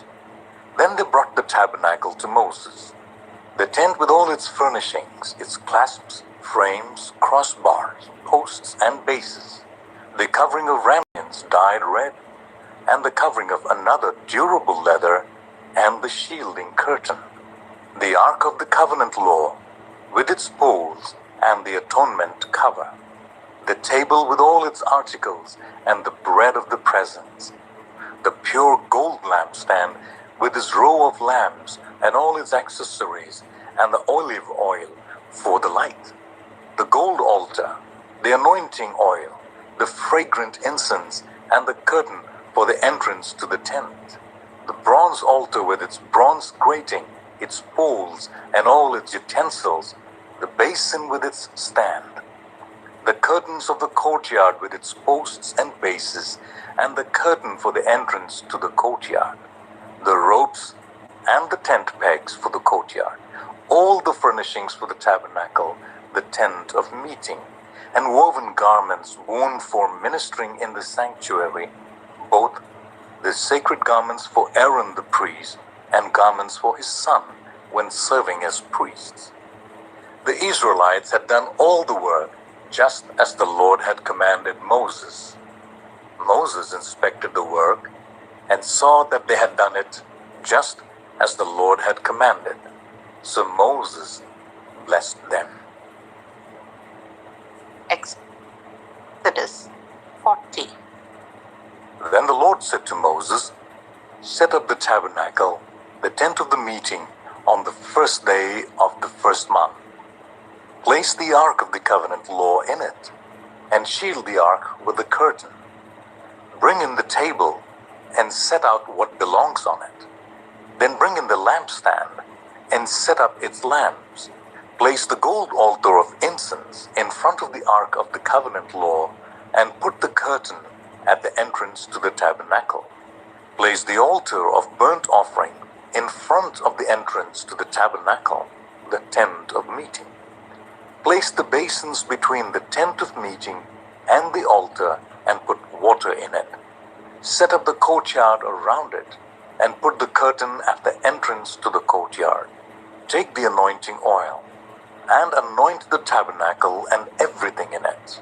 Consecrate it and all its furnishings, and it will be holy. Then anoint the altar of burnt offering and all its utensils.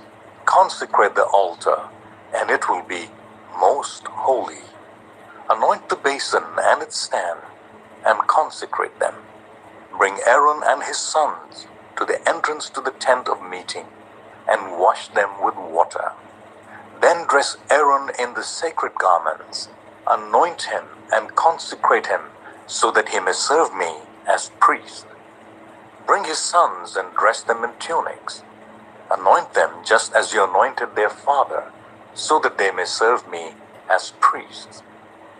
Their anointing will be to a priesthood that will continue throughout their generations." Moses did everything just as the Lord commanded him. So the tabernacle was set up on the first day of the first month in the second year. When Moses set up the tabernacle, he put the bases in place, erected the frames, inserted the crossbars, and set up the posts. Then he spread the tent over the tabernacle and put the covering over the tent, as the Lord commanded him. He took the tablets of the covenant law and placed them in the ark, attached the poles to the ark, and put the atonement cover over it. Then he brought the ark to the tabernacle and hung the shielding curtain and shielded the ark of the covenant law, as the Lord commanded him. Moses placed the table in the tent of meeting on the north side of the tabernacle, outside the curtain, and set out the bread on it before the Lord, as the Lord commanded him. He placed the lampstand in the tent of meeting, opposite the table on the south side of the tabernacle, and set up the lamps before the Lord, as the Lord commanded him. Moses placed the gold altar in the tent of meeting in front of the curtain, and burnt fragrant incense on it, as the Lord commanded him. Then he put up the curtain at the entrance to the tabernacle. He set the altar of burnt offering near the entrance to the tabernacle, the tent of meeting, and offered on it burnt offerings and grain offerings, as the Lord commanded him. He placed the basin between the tent of meeting and the altar, and put water in it for washing. And Moses and Aaron and his sons used it to wash their hands and feet. They washed whenever they entered the tent of meeting or approached the altar, as the Lord commanded Moses. Then Moses set up the courtyard around the tabernacle and altar, and put up the curtain at the entrance to the courtyard, and so Moses finished the work. Then the cloud covered the tent of meeting, and the glory of the Lord filled the tabernacle. Moses could not enter the tent of meeting, because the cloud had settled on it, and the glory of the Lord filled the tabernacle. In all the travels of the Israelites, whenever the cloud lifted from above the tabernacle, they would set out. But if the cloud did not lift, they did not set out until the day it lifted. So the cloud of the Lord was over the tabernacle by day, and fire was in the cloud by night, in the sight of all the Israelites during all their travels. The book of Leviticus, chapter 1. The Lord called to Moses and spoke to him from the tent of meeting. He said, "Speak to the Israelites and say to them, when anyone among you brings an offering to the Lord, bring as your offering an animal, either from the herd or the flock. If the offering is a burnt offering from the herd, you are to offer a male without defect. You must present it at the entrance to the tent of meeting, so that it will be acceptable to the Lord. You are to lay your hand on the head of the burnt offering, and it will be accepted on your behalf to make atonement for you. You are to slaughter the young bull before the Lord, and then Aaron's sons, the priests, shall bring the blood and splash it against the sides of the altar at the entrance to the tent of meeting. You are to skin the burnt offering and cut it into pieces. The sons of Aaron, the priest, are to put fire on the altar and arrange wood on the fire. Then Aaron's sons and priests shall arrange the pieces, including the head and the fat, on the wood that is burning on the altar. You are to wash the internal organs and the legs with water, and the priest is to burn all of it on the altar. It is a burnt offering, a food offering, an aroma pleasing to the Lord. If the offering is a burnt offering from the flock, from either the sheep or the goats, you are to offer a male without defect. You are to slaughter it at the north side of the altar before the Lord, and Aaron's sons, the priest, shall splash its blood against the sides of the altar. You are to cut it into pieces, and the priest shall arrange them, including the head and the fat, on the wood that is burning on the altar. You are to wash the internal organs and the legs with water, and the priest is to bring all of them and burn them on the altar. It is a burnt offering, a food offering, an aroma pleasing to the Lord.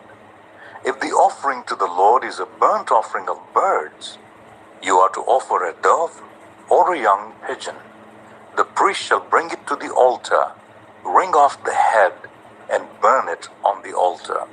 Its blood shall be drained out on the sides of the altar. He is to remove the crop and the feathers and throw them down east of the altar where the ashes are. He shall tear it open by the wings, not dividing it completely, and then the priest shall burn it on the wood that is burning on the altar. It is a burnt offering, a food offering, an aroma pleasing to the Lord. Leviticus 2. When anyone brings a grain offering to the Lord, their offering is to be of the finest flour. They are to pour olive oil on it, put incense on it, and take it to Aaron's sons, the priest.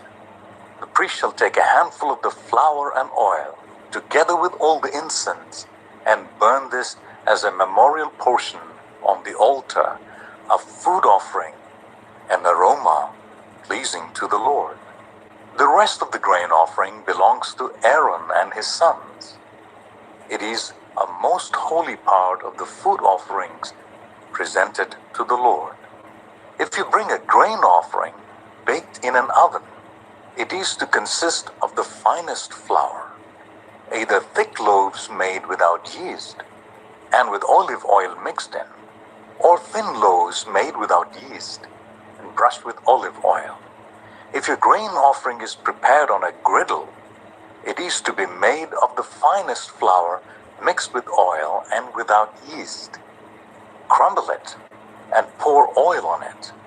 It is a grain offering. If your grain offering is cooked in a pan, it is to be made of the finest flour and some olive oil. Bring the grain offering made of these things to the Lord. Present it to the priest, who shall take it to the altar. He shall take out the memorial portion from the grain offering and burn it on the altar as a food offering, an aroma pleasing to the Lord. The rest of the grain offering belongs to Aaron and his sons. It is a most holy part of the food offerings presented to the Lord. Every grain offering you bring to the Lord must be made without yeast, for you are not to burn any yeast or honey in a food offering presented to the Lord.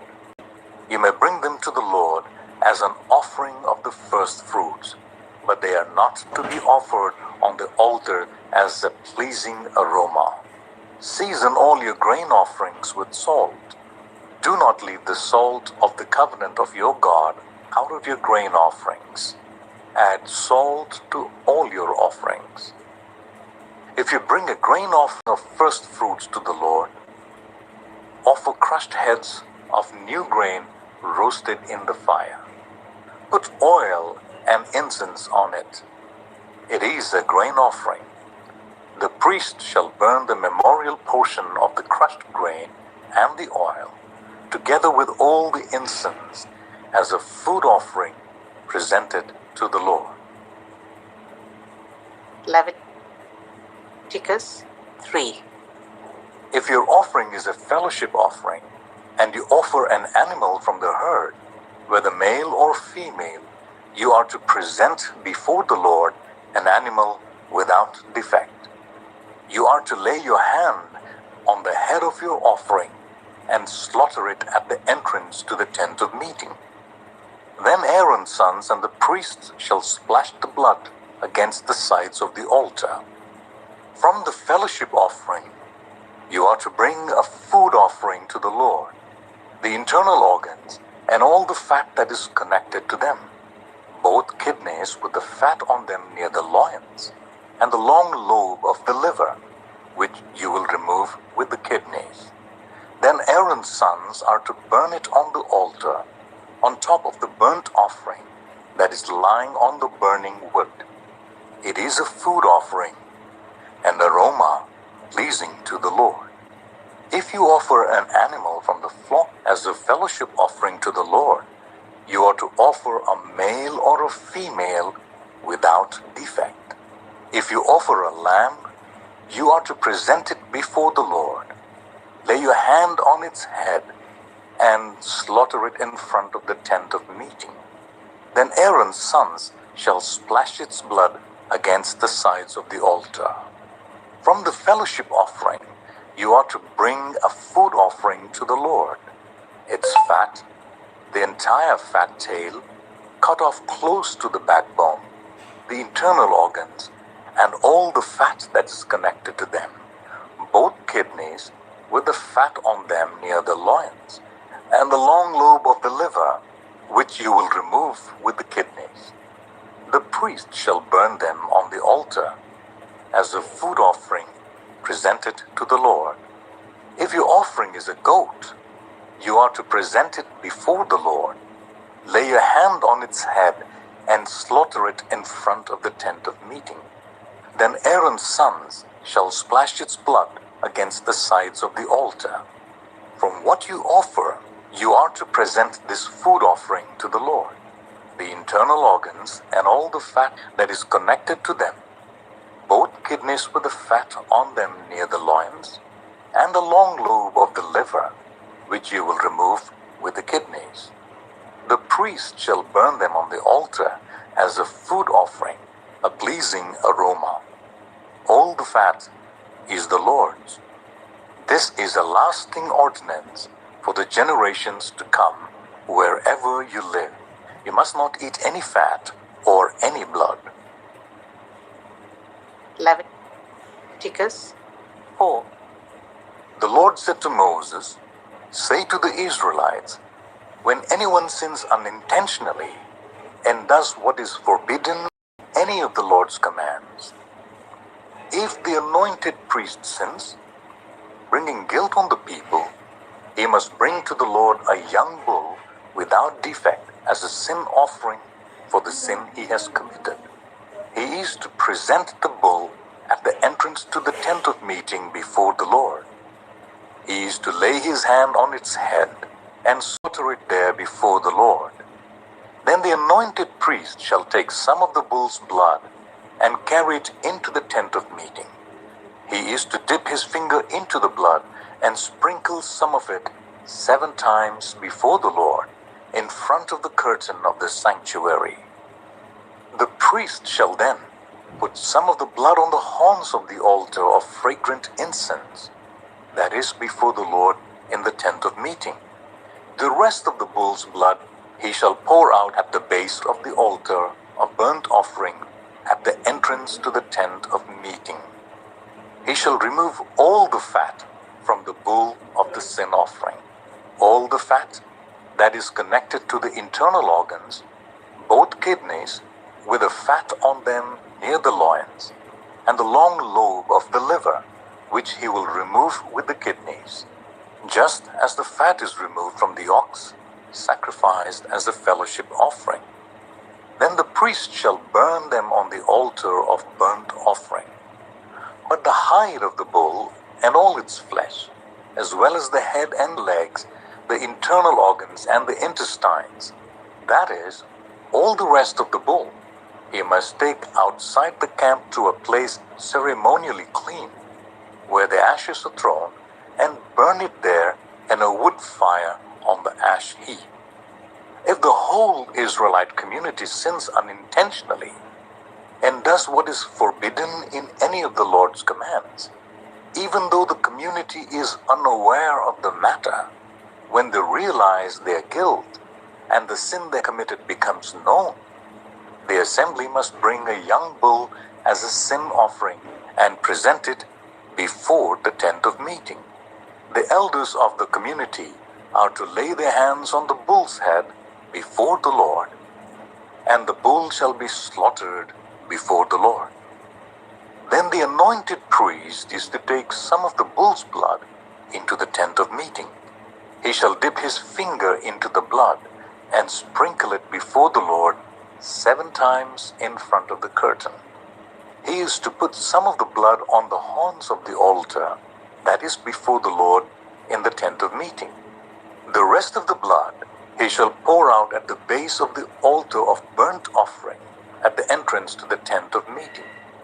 He shall remove all the fat from it and burn it on the altar, and do with this bull just as it did with the bull for the sin offering. In this way, the priest will make atonement for the community, and they will be forgiven. Then he shall take the bull outside the camp and burn it as he burnt the first bull. This is the sin offering for the community. When a leader sins unintentionally and does what is forbidden in any of the commands of the Lord his God, When he realizes his guilt and the sin he has committed becomes known, he must bring as his offering a male goat without defect. He is to lay his hand on the goat's head and slaughter it at the place where the burnt offering is slaughtered before the Lord. It is a sin offering. Then the priest shall take some of the blood of the sin offering with his finger and put it on the horns of the altar of burnt offering and pour out the rest of the blood at the base of the altar. He shall burn all the fat on the altar as he burned the fat of the fellowship offering. In this way, the priest will make atonement for the leader's sin, and he will be forgiven. If any member of the community sins unintentionally and does what is forbidden in any of the Lord's commands, when they realize their guilt and the sin they have committed becomes known, they must bring as their offering for the sin they committed a female goat without defect. They are to lay their hand on the head of the sin offering and slaughter it at the place of the burnt offering. Then the priest is to take some of the blood with his finger and put it on the horns of the altar of burnt offering and pour out the rest of the blood at the base of the altar. They shall remove all the fat, just as the fat is removed from the fellowship offering, and the priest shall burn it on the altar as an aroma pleasing to the Lord.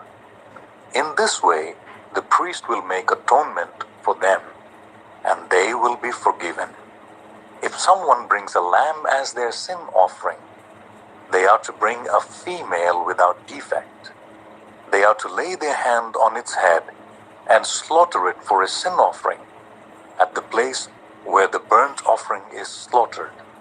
Then the priest shall take some of the blood of the sin offering with his finger and put it on the horns of the altar of burnt offering and pour out the rest of the blood at the base of the altar. They shall remove all the fat, just as the fat is removed from the lamb of the fellowship offering, and the priest shall burn it on the altar on top of the food offerings presented to the Lord. In this way, the priest will make atonement for them for the sin they have committed, and they will be forgiven. Leviticus 5. If anyone sins because they do not speak up when they hear a public charge to testify regarding something they have seen or learnt about, they will be held responsible. If anyone becomes aware that they are guilty, if they unwittingly touched anything ceremonially unclean, whether the carcass of an unclean animal, wild or domestic, or of any unclean creature that moves along the ground, and they are unaware that they have become unclean, but then they come to realize their guilt, or if they touch human uncleanness, anything that would make them unclean, even though they are unaware of it, but when they learn of it and realize their guilt, or if anyone thoughtlessly takes an oath to do anything, whether good or evil, in any matter one might carelessly swear about, even though they are unaware of it, but when they learn of it and realize their guilt, when anyone becomes aware that they are guilty in any of these matters, they must confess in what way they have sinned. As a penalty for the sin they have committed, they must bring to the Lord a female lamb or goat from the flock as a sin offering, and the priest shall make atonement for them for their sin. Anyone who cannot afford a lamb is to bring 2 doves or 2 young pigeons to the Lord as a penalty for their sin, one for a sin offering and the other for a burnt offering. They are to bring them to the priest, who shall first offer the one for the sin offering. He is to wring its head from its neck, not dividing it completely, and is to splash some of the blood of the sin offering against the side of the altar. The rest of the blood must be drained out at the base of the altar. It is a sin offering. The priest shall then offer the other as a burnt offering in the prescribed way, and make atonement for them for the sin they have committed, and they will be forgiven. If, however, they cannot afford 2 doves or 2 young pigeons, they are to bring as an offering for their sin 1/10 of an ephah of the finest flour for a sin offering. They must not put olive oil or incense on it, because it is a sin offering. They are to bring it to the priest, who shall take a handful of it as a memorial portion and burn it on the altar on top of the food offerings presented to the Lord. It is a sin offering. In this way, the priest will make atonement for them for any of these sins they have committed, and they will be forgiven. The rest of the offering will belong to the priest, as in the case of the grain offering. The Lord said to Moses, "When anyone is unfaithful to the Lord by sinning unintentionally in regard to any of the Lord's holy things, they are to bring to the Lord as a penalty a ram from the flock, one without defect, and of the proper value in silver according to the sanctuary shekel. It is a guilt offering. They must make restitution for what they have failed to do in regard to the holy things, pay an additional penalty of 1/5 of its value, and give it all to the priest. The priest will make atonement for them with the ram as a guilt offering, and they will be forgiven.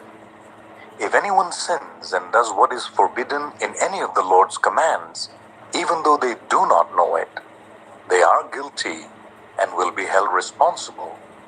They are to bring to the priest as a guilt offering a ram from the flock, one without defect, and of the proper value. In this way, the priest will make atonement for them for the wrong they have committed unintentionally, and they will be forgiven. It is a guilt offering.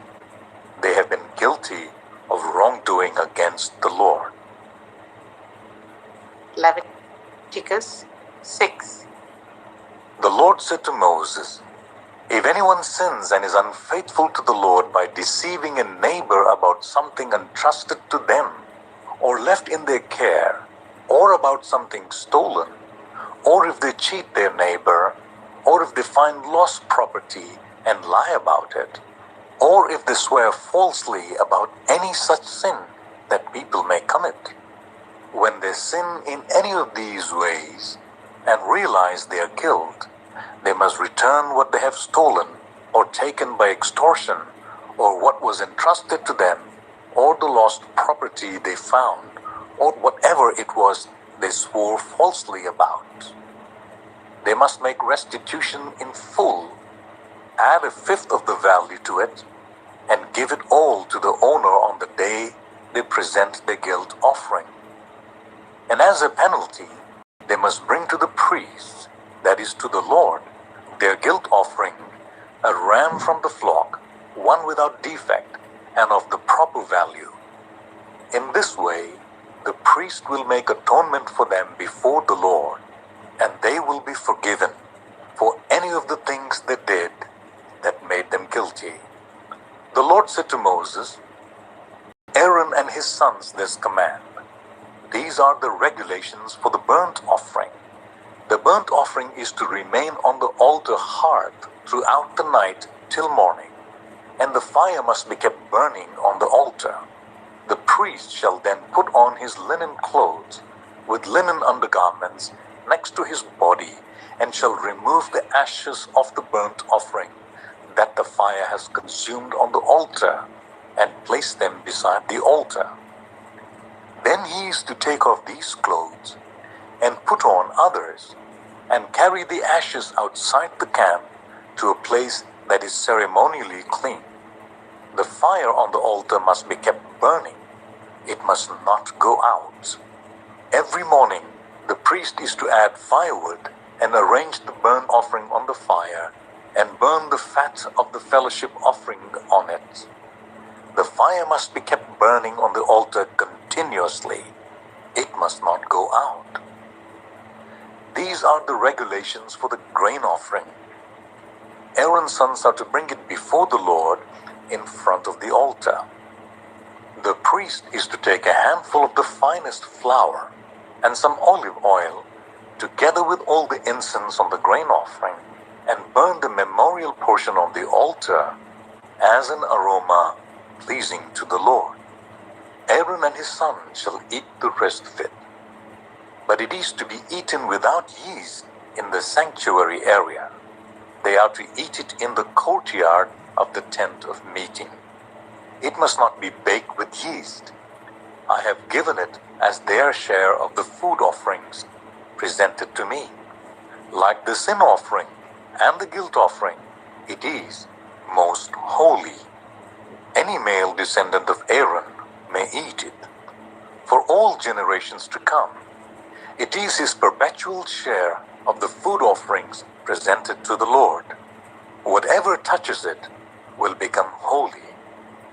The Lord also said to Moses, "This is the offering Aaron and his sons are to bring to the Lord on the day he is anointed: 1/10 of an ephah of the finest flour as a regular grain offering, half of it in the morning and half in the evening.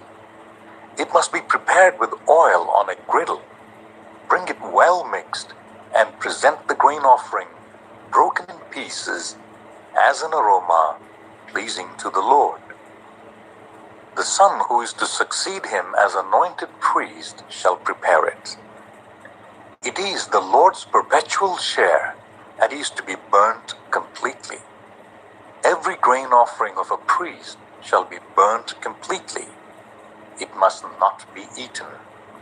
The Lord said to Moses, "Say to Aaron and his sons, these are the regulations for the sin offering.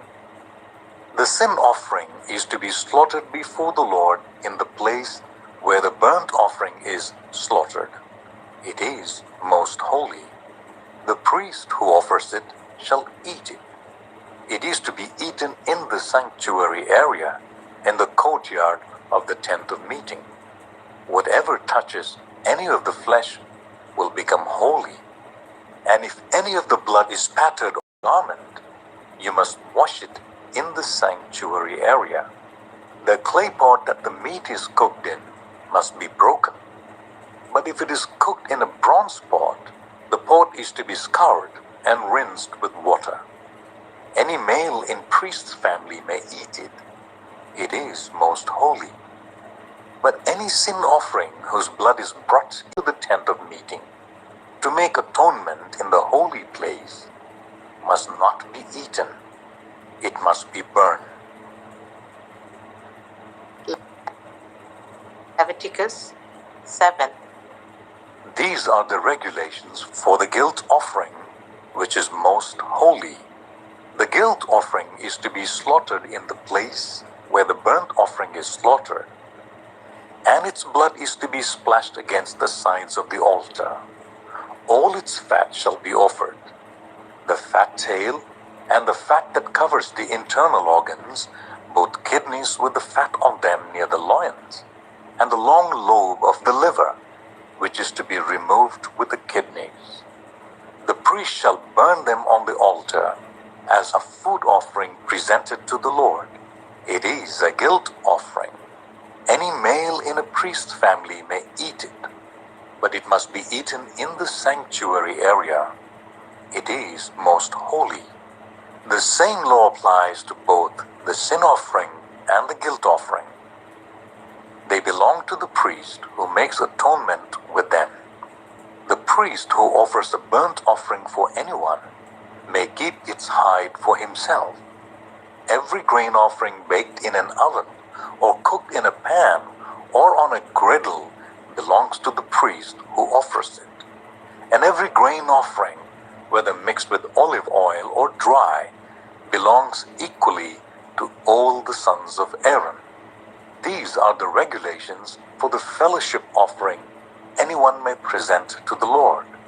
If they offer it as an expression of thankfulness, then along with their thank offering, they are to offer thick loaves made without yeast and with olive oil mixed in, thin loaves made without yeast and brushed with oil, and thick loaves of finest flour, well kneaded and with oil mixed in.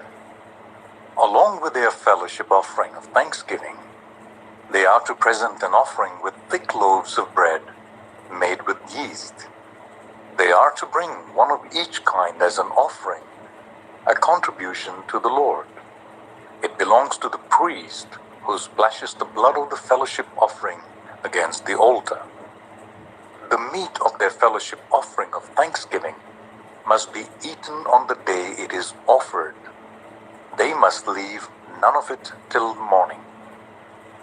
If, however, their offering is the result of a vow or is a free will offering, the sacrifice shall be eaten on the day they offer it. But anything left over may be eaten on the next day. Any meat of the sacrifice left over till the third day must be burned.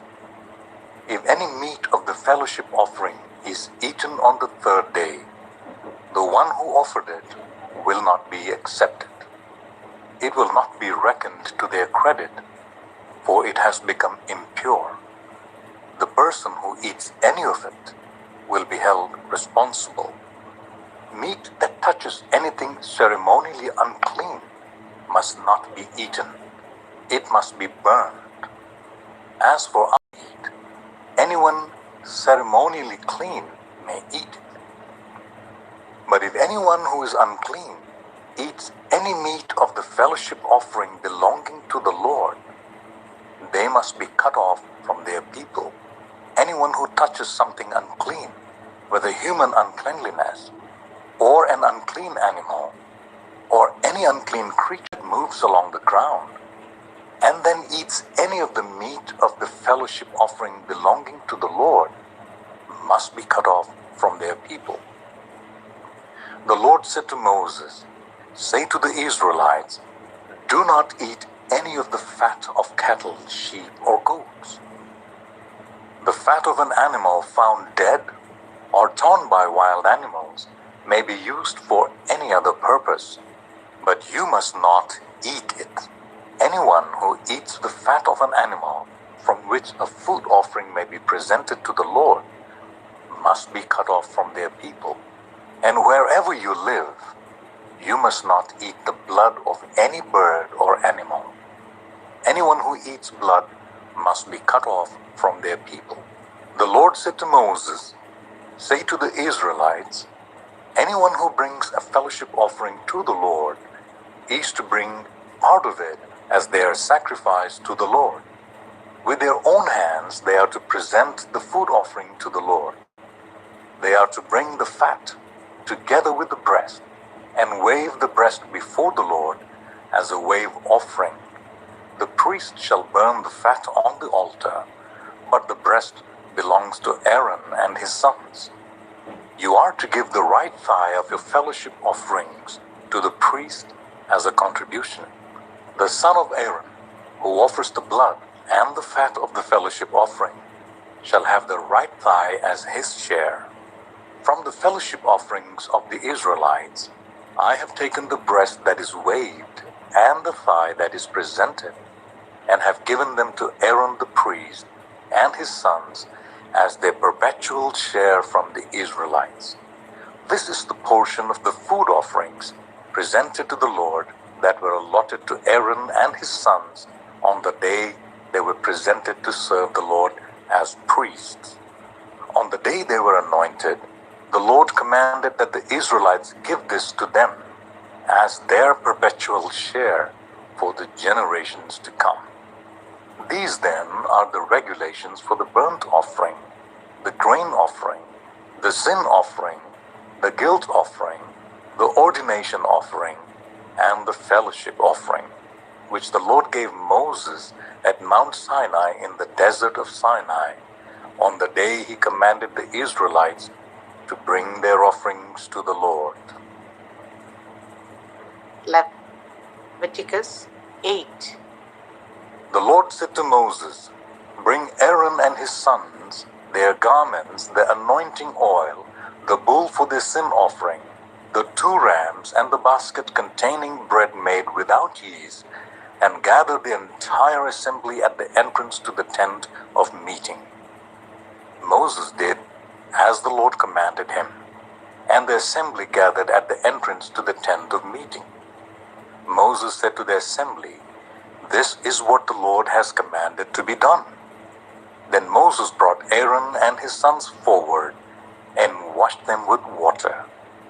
He put the tunic on Aaron, tied the sash around him, clothed him with the robe, and put the ephod on him. He also fastened the ephod with a decorative waistband, which he tied round him. He placed the breastpiece on him and put the Urim and Thummim in the breastpiece. Then he placed the turban on Aaron's head and set the gold plate, the sacred emblem, on the front of it, as the Lord commanded Moses.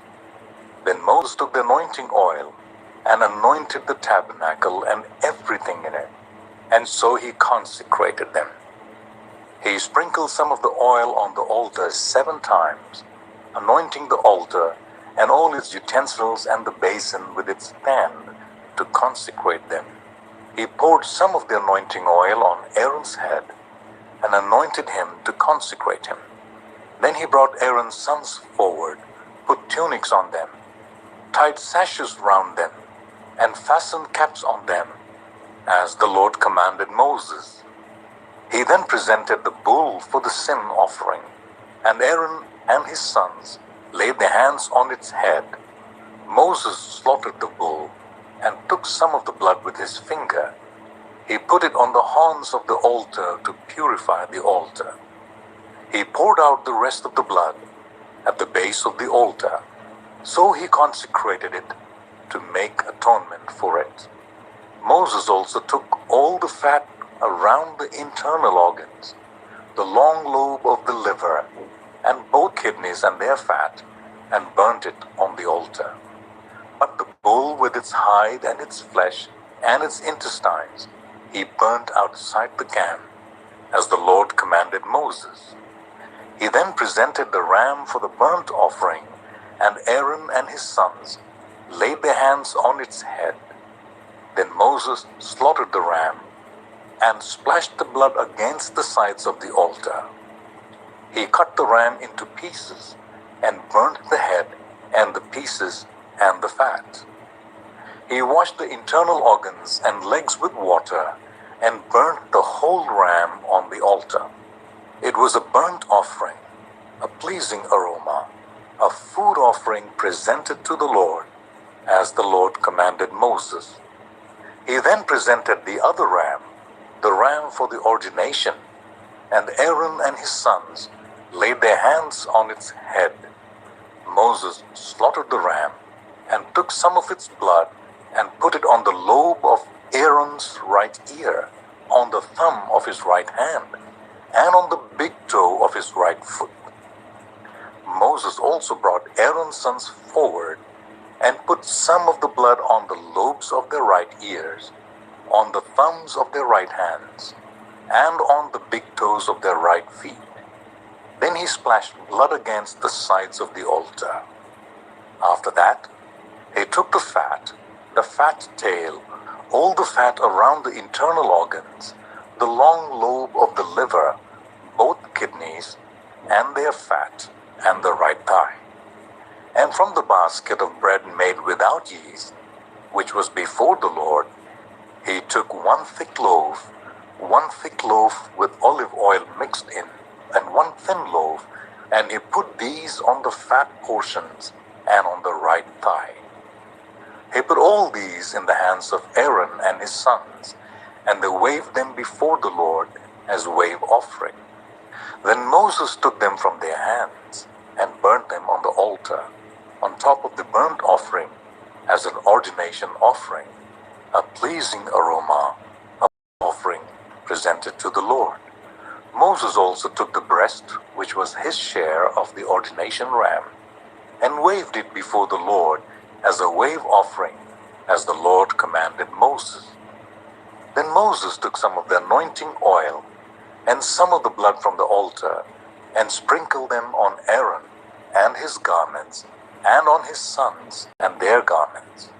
So he consecrated Aaron and his garments, and his sons and their garments. Moses then said to Aaron and his sons, "Cook the meat at the entrance to the tent of meeting, and eat it there with the bread from the basket of ordination offerings, as I was commanded. Aaron and his sons are to eat it. Then burn the rest of the meat and the bread. Do not leave the entrance to the tent of meeting for 7 days until the days of your ordination are completed, for your ordination will last 7 days. What has been done today was commanded by the Lord to make atonement for you. You must stay at the entrance to the tent of meeting day and night for 7 days and do what the Lord requires, so that you will not die. For that is what I have been commanded." So Aaron and his sons did everything the Lord commanded through Moses. Leviticus 9. On the 8th day, Moses summoned Aaron and his sons and the elders of Israel. He said to Aaron, "Take a bull calf for your sin offering and a ram for your burnt offering, both without defect, and present them before the Lord. Then say to the Israelites, 'Take a male goat for a sin offering, a calf and a lamb, both a year old and without defect, for a burnt offering, and an ox and a ram for a fellowship offering, to sacrifice before the Lord, together with a grain offering mixed with olive oil. For today the Lord will appear to you.'" They took the things Moses commanded to the front of the tent of meeting, and the entire assembly came near and stood before the Lord. Then Moses said, "This is what the Lord has commanded you to do, so that the glory of the Lord may appear to you." Moses said to Aaron, "Come to the altar and sacrifice your sin offering and your burnt offering, and make atonement for yourself and the people. Sacrifice the offering that is for the people, and make atonement for them, as the Lord has commanded." So Aaron came to the altar and slaughtered the calf as a sin offering for himself. His sons brought the blood to him, and he dipped his finger into the blood and put it on the horns of the altar. The rest of the blood he poured out at the base of the altar. On the altar he burnt the fat, the kidneys and the long lobe of the liver from the sin offering, as the Lord commanded Moses. The flesh and the hide he burnt outside the camp. Then he slaughtered the burnt offering. His sons handed him the blood, and he splashed it against the sides of the altar. They handed him the burnt offering piece by piece, including the head, and he burned them on the altar. He washed the internal organs and the legs and burned them on top of the burnt offering on the altar.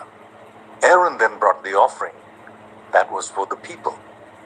He took the goat for the people's sin offering and slaughtered it and offered it for a sin offering, as he did with the first one.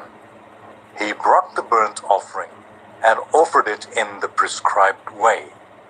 He also brought the grain offering, took a handful of it, and burnt it on the altar in addition to the morning's burnt offering. He slaughtered the ox and the ram as fellowship offering for the people. His sons handed him the blood, and he splashed it against the sides of the altar. But the fat portions of the ox and the ram, the fat tail, the layer of fat, the kidneys and the long lobe of the liver, these they laid on the breasts, and then Aaron burned the fat on the altar. Aaron waved the breasts and the right thigh before the Lord as a wave offering, as Moses commanded. Then Aaron lifted his hands towards the people and blessed them. And having sacrificed the sin offering, the burnt offering, and the fellowship offering, he stepped down. Moses and Aaron then went into the tent of meeting. When they came out, they blessed the people, and the glory of the Lord appeared to all the people. Fire came out from the presence of the Lord and consumed the burnt offering and the fat portions on the altar. And when all the people saw it, they shouted for joy and fell face down. Leviticus 10.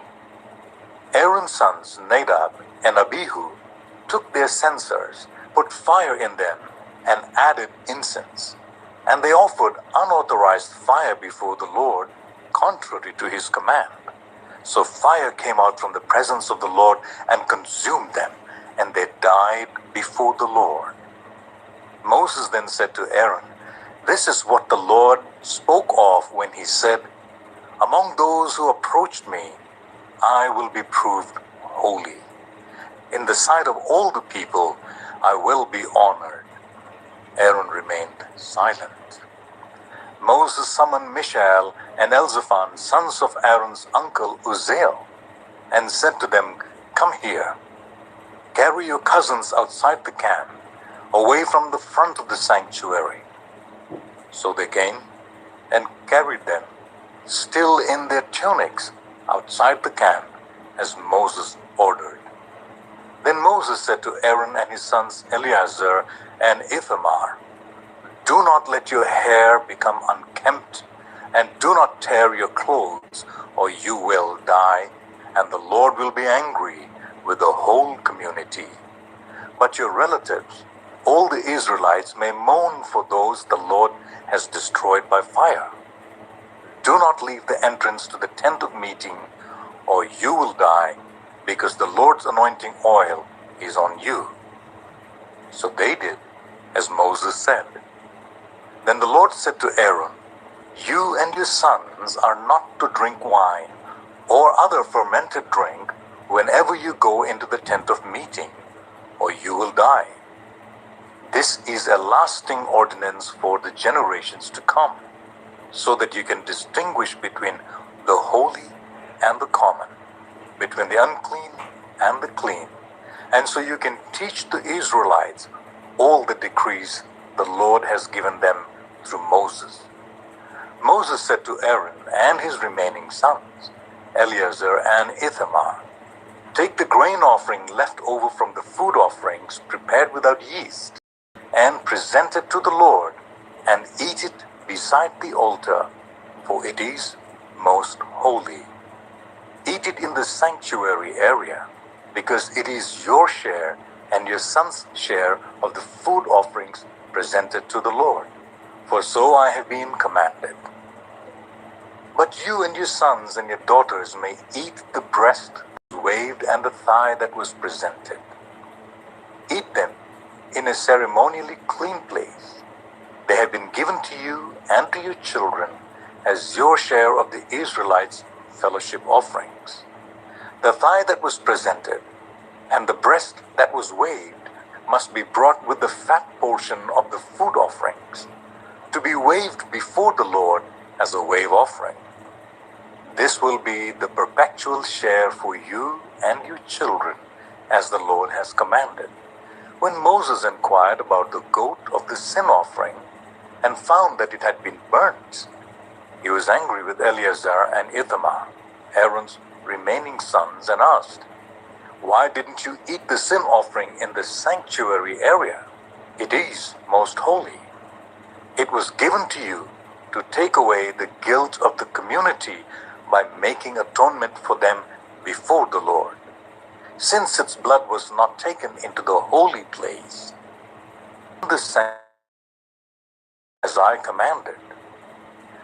Aaron replied to Moses, "Today they sacrifice their sin offering and their burnt offering before the Lord, but such things as this have happened to me. Would the Lord have been pleased if I had eaten the sin offering today?" When Moses heard this, he was satisfied. Leviticus 11. The Lord said to Moses and Aaron, "Say to the Israelites, of all the animals that live on land, these are the ones you may eat. You may eat any animal that has divided hoof and that chews cud. There are some that only chew cud, or only have a divided hoof, but you must not eat them. The camel, though it chews the cud, does not have a divided hoof. It is ceremonially unclean for you. The hyrax, Though it chews the cud, does not have a divided hoof, it is unclean for you. The rabbit, though it chews the cud, does not have a divided hoof, it is unclean for you. And the pig, though it has a divided hoof, does not chew the cud, it is unclean for you. You must not eat their meat or touch their carcasses, they are unclean for you. Of all the creatures living in the water of the seas and the streams, you may eat any that have fins and scales. But all creatures in the seas or streams that do not have fins and scales, whether among all the swarming things or among all the other living creatures in the water, you are to regard as unclean. And since you are to regard them as unclean, you must not eat their meat. You must regard their carcasses as unclean. Anything living in the water that does not have fins and scales is to be regarded as unclean by you.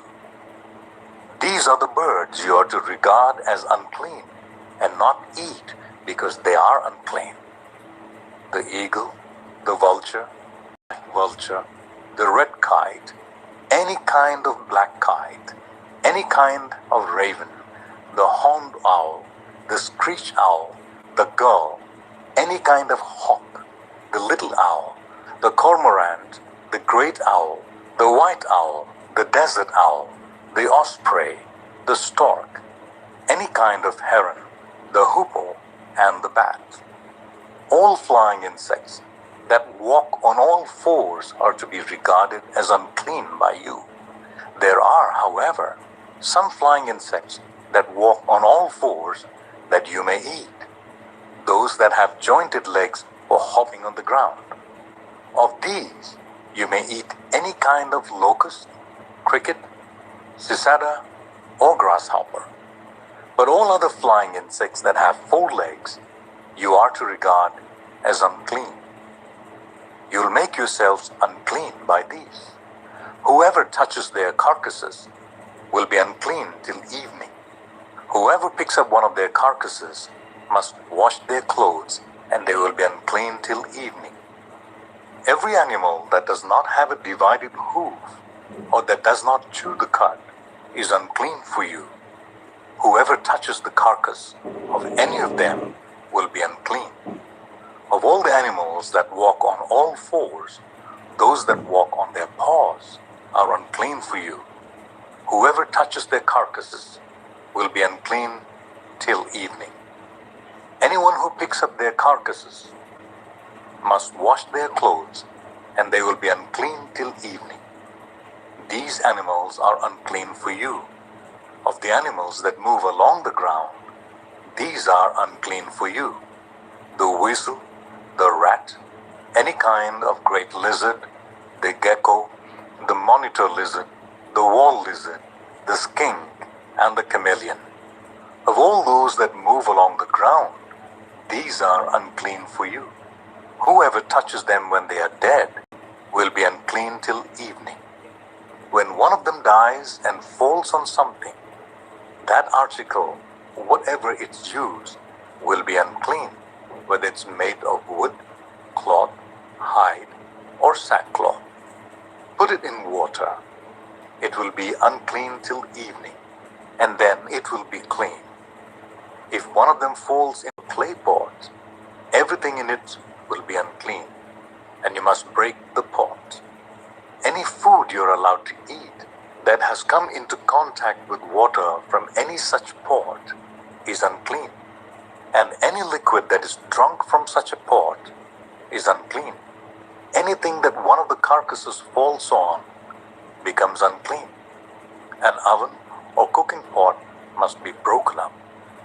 They are unclean, and you are to regard them as unclean. A spring, however, or a cistern for collecting water remains clean. But anyone who touches one of these carcasses is unclean. If a carcass falls on any seeds that are to be planted, they remain clean. But if water has been put on the seeds and a carcass falls on it, it is unclean for you. If an animal that you are allowed to eat dies, anyone who touches its carcass will be unclean till evening. Anyone who eats some of its carcass must wash their clothes, and they will be unclean till evening. Anyone who picks up the carcass must wash their clothes, and they will be unclean till evening. Every creature that moves along the ground is to be regarded as unclean. It is not to be eaten. You are not to eat any creature that moves along the ground, whether it moves on its belly, or walks on all fours, or on many feet.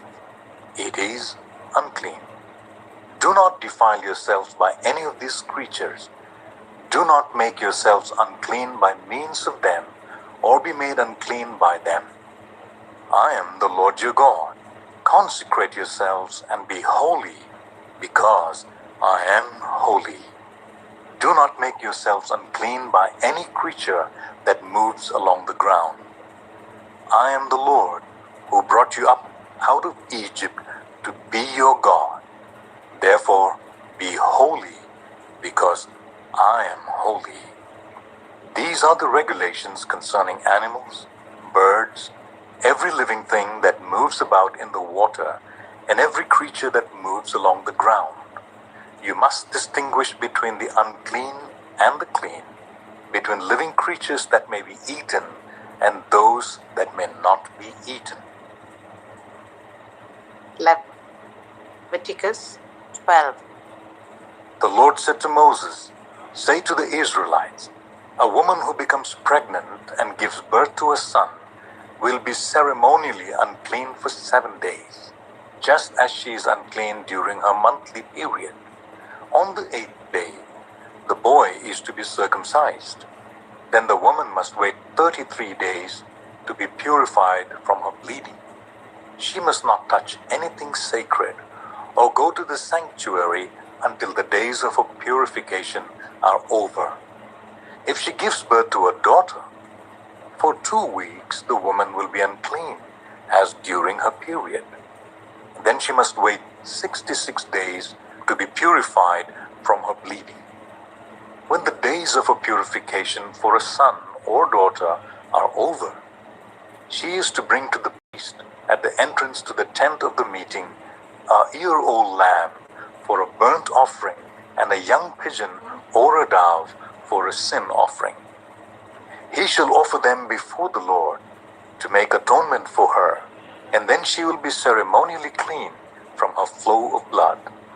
These are the regulations for the woman who gives birth to a boy or a girl. But if she cannot afford a lamb, she is to bring 2 doves or 2 young pigeons, one for a burnt offering and the other for a sin offering. In this way, the priest will make atonement for her, and she will be clean." Leviticus 13. The Lord said to Moses and Aaron, "When anyone has a swelling or a rash or a shiny spot on their skin that may be a defiling skin disease, they must be brought to Aaron the priest or to one of his sons who is a priest. The priest is to examine the sore on the skin, and if the hair on the sore has turned white, and the sore appears to be more than skin deep, it is a defiling skin disease. When the priest examines that person, he shall pronounce them ceremonially unclean. If the shiny spot on the skin is white, but does not appear to be more than skin deep, and the hair in it has not turned white, the priest is to isolate the affected person for 7 days.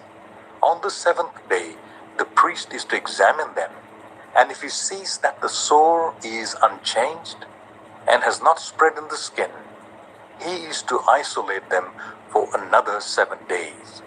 On the 7th day, the priest is to examine them again, and if the sore has faded and has not spread in the skin, the priest shall pronounce them clean. It is only a rash. They must wash their clothes, and they will be clean. But if the rash does spread in their skin after they have shown themselves to the priest to be pronounced clean, they must appear before the priest again. The priest is to examine that person, and if the rash has spread in the skin, he shall pronounce them unclean. It is a defiling skin disease. When anyone has a defiling skin disease, they must be brought to the priest. The priest is to examine them, and if there is a white swelling in the skin that has turned the hair white, and if there is raw flesh in the swelling, it is a chronic skin disease, and the priest shall pronounce them unclean.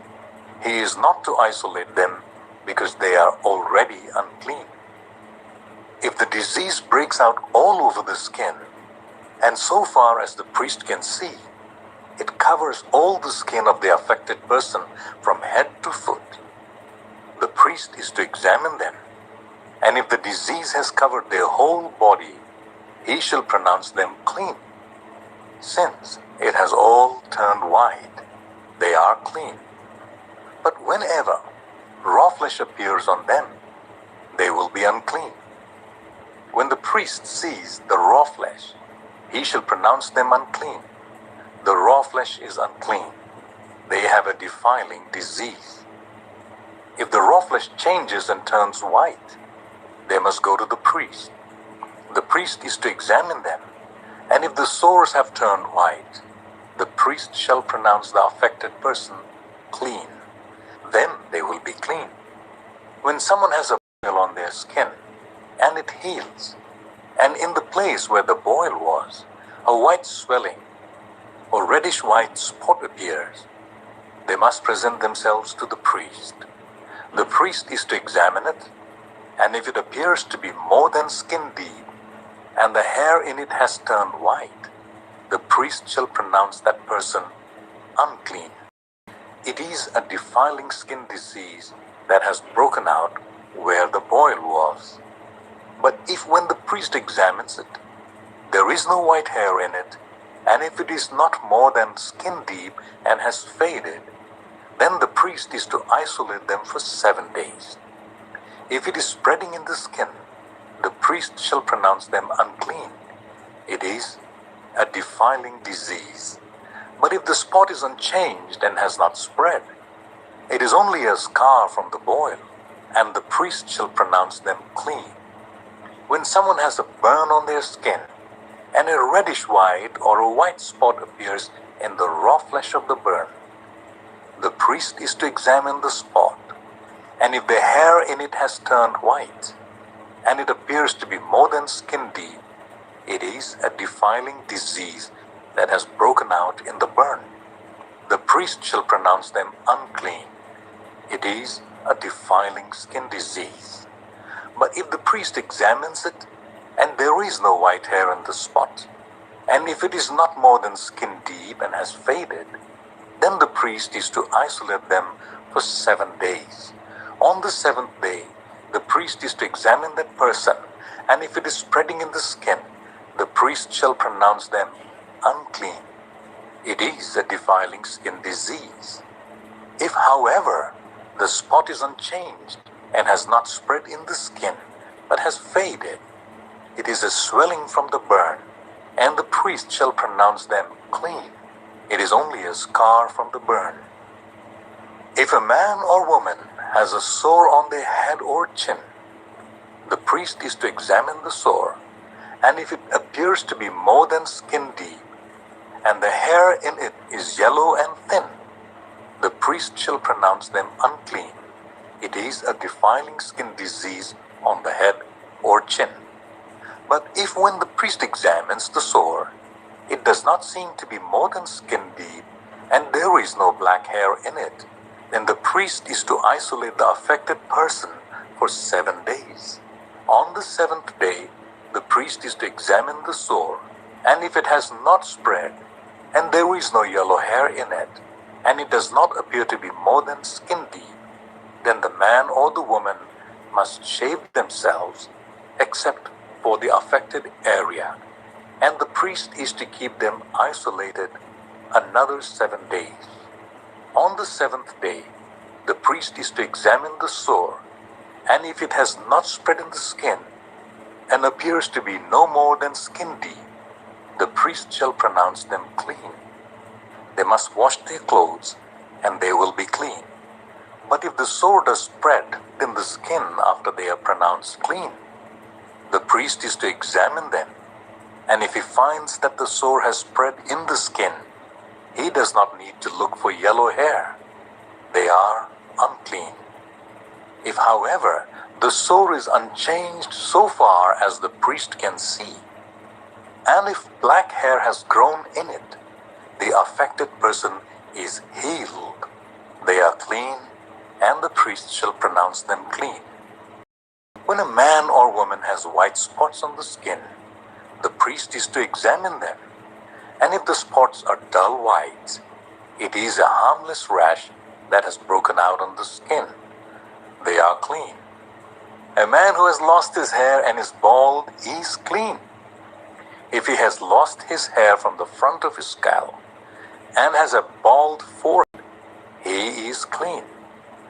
But if he has a reddish white sore on his bald head or forehead, it is a defiling disease breaking out on his head or forehead. The priest is to examine him. And if the swollen sore on his head or forehead is reddish white like a defiling skin disease, the man is diseased and is unclean. The priest shall pronounce him unclean because of the sore on his head. Anyone with such a defiling disease must wear torn clothes. Let their hair be unkempt, cover the lower part of their face, and cry out, "Unclean, unclean." As long as they have the disease, they remain unclean. They must live alone. They must live outside the camp. As for any fabric that is spoiled with a defiling mold, any woolen or linen clothing, any woven or knitted material of linen or wool, any leather or anything made of leather, if the affected area in the fabric, the leather, the woven or knitted material, or any leather article is greenish or reddish, it is a defiling mold and must be shown to the priest. The priest is to examine the affected area and isolate the article for 7 days. On the 7th day, he is to examine it. And if the mold has spread in the fabric, the woven or knitted material, or the leather, whatever its use, it is a persistent defiling mold. The article is unclean. He must burn the fabric, the woven or knitted material of wool or linen, or any leather article that has been spoiled because the defiling mold is persistent. The article must be burned.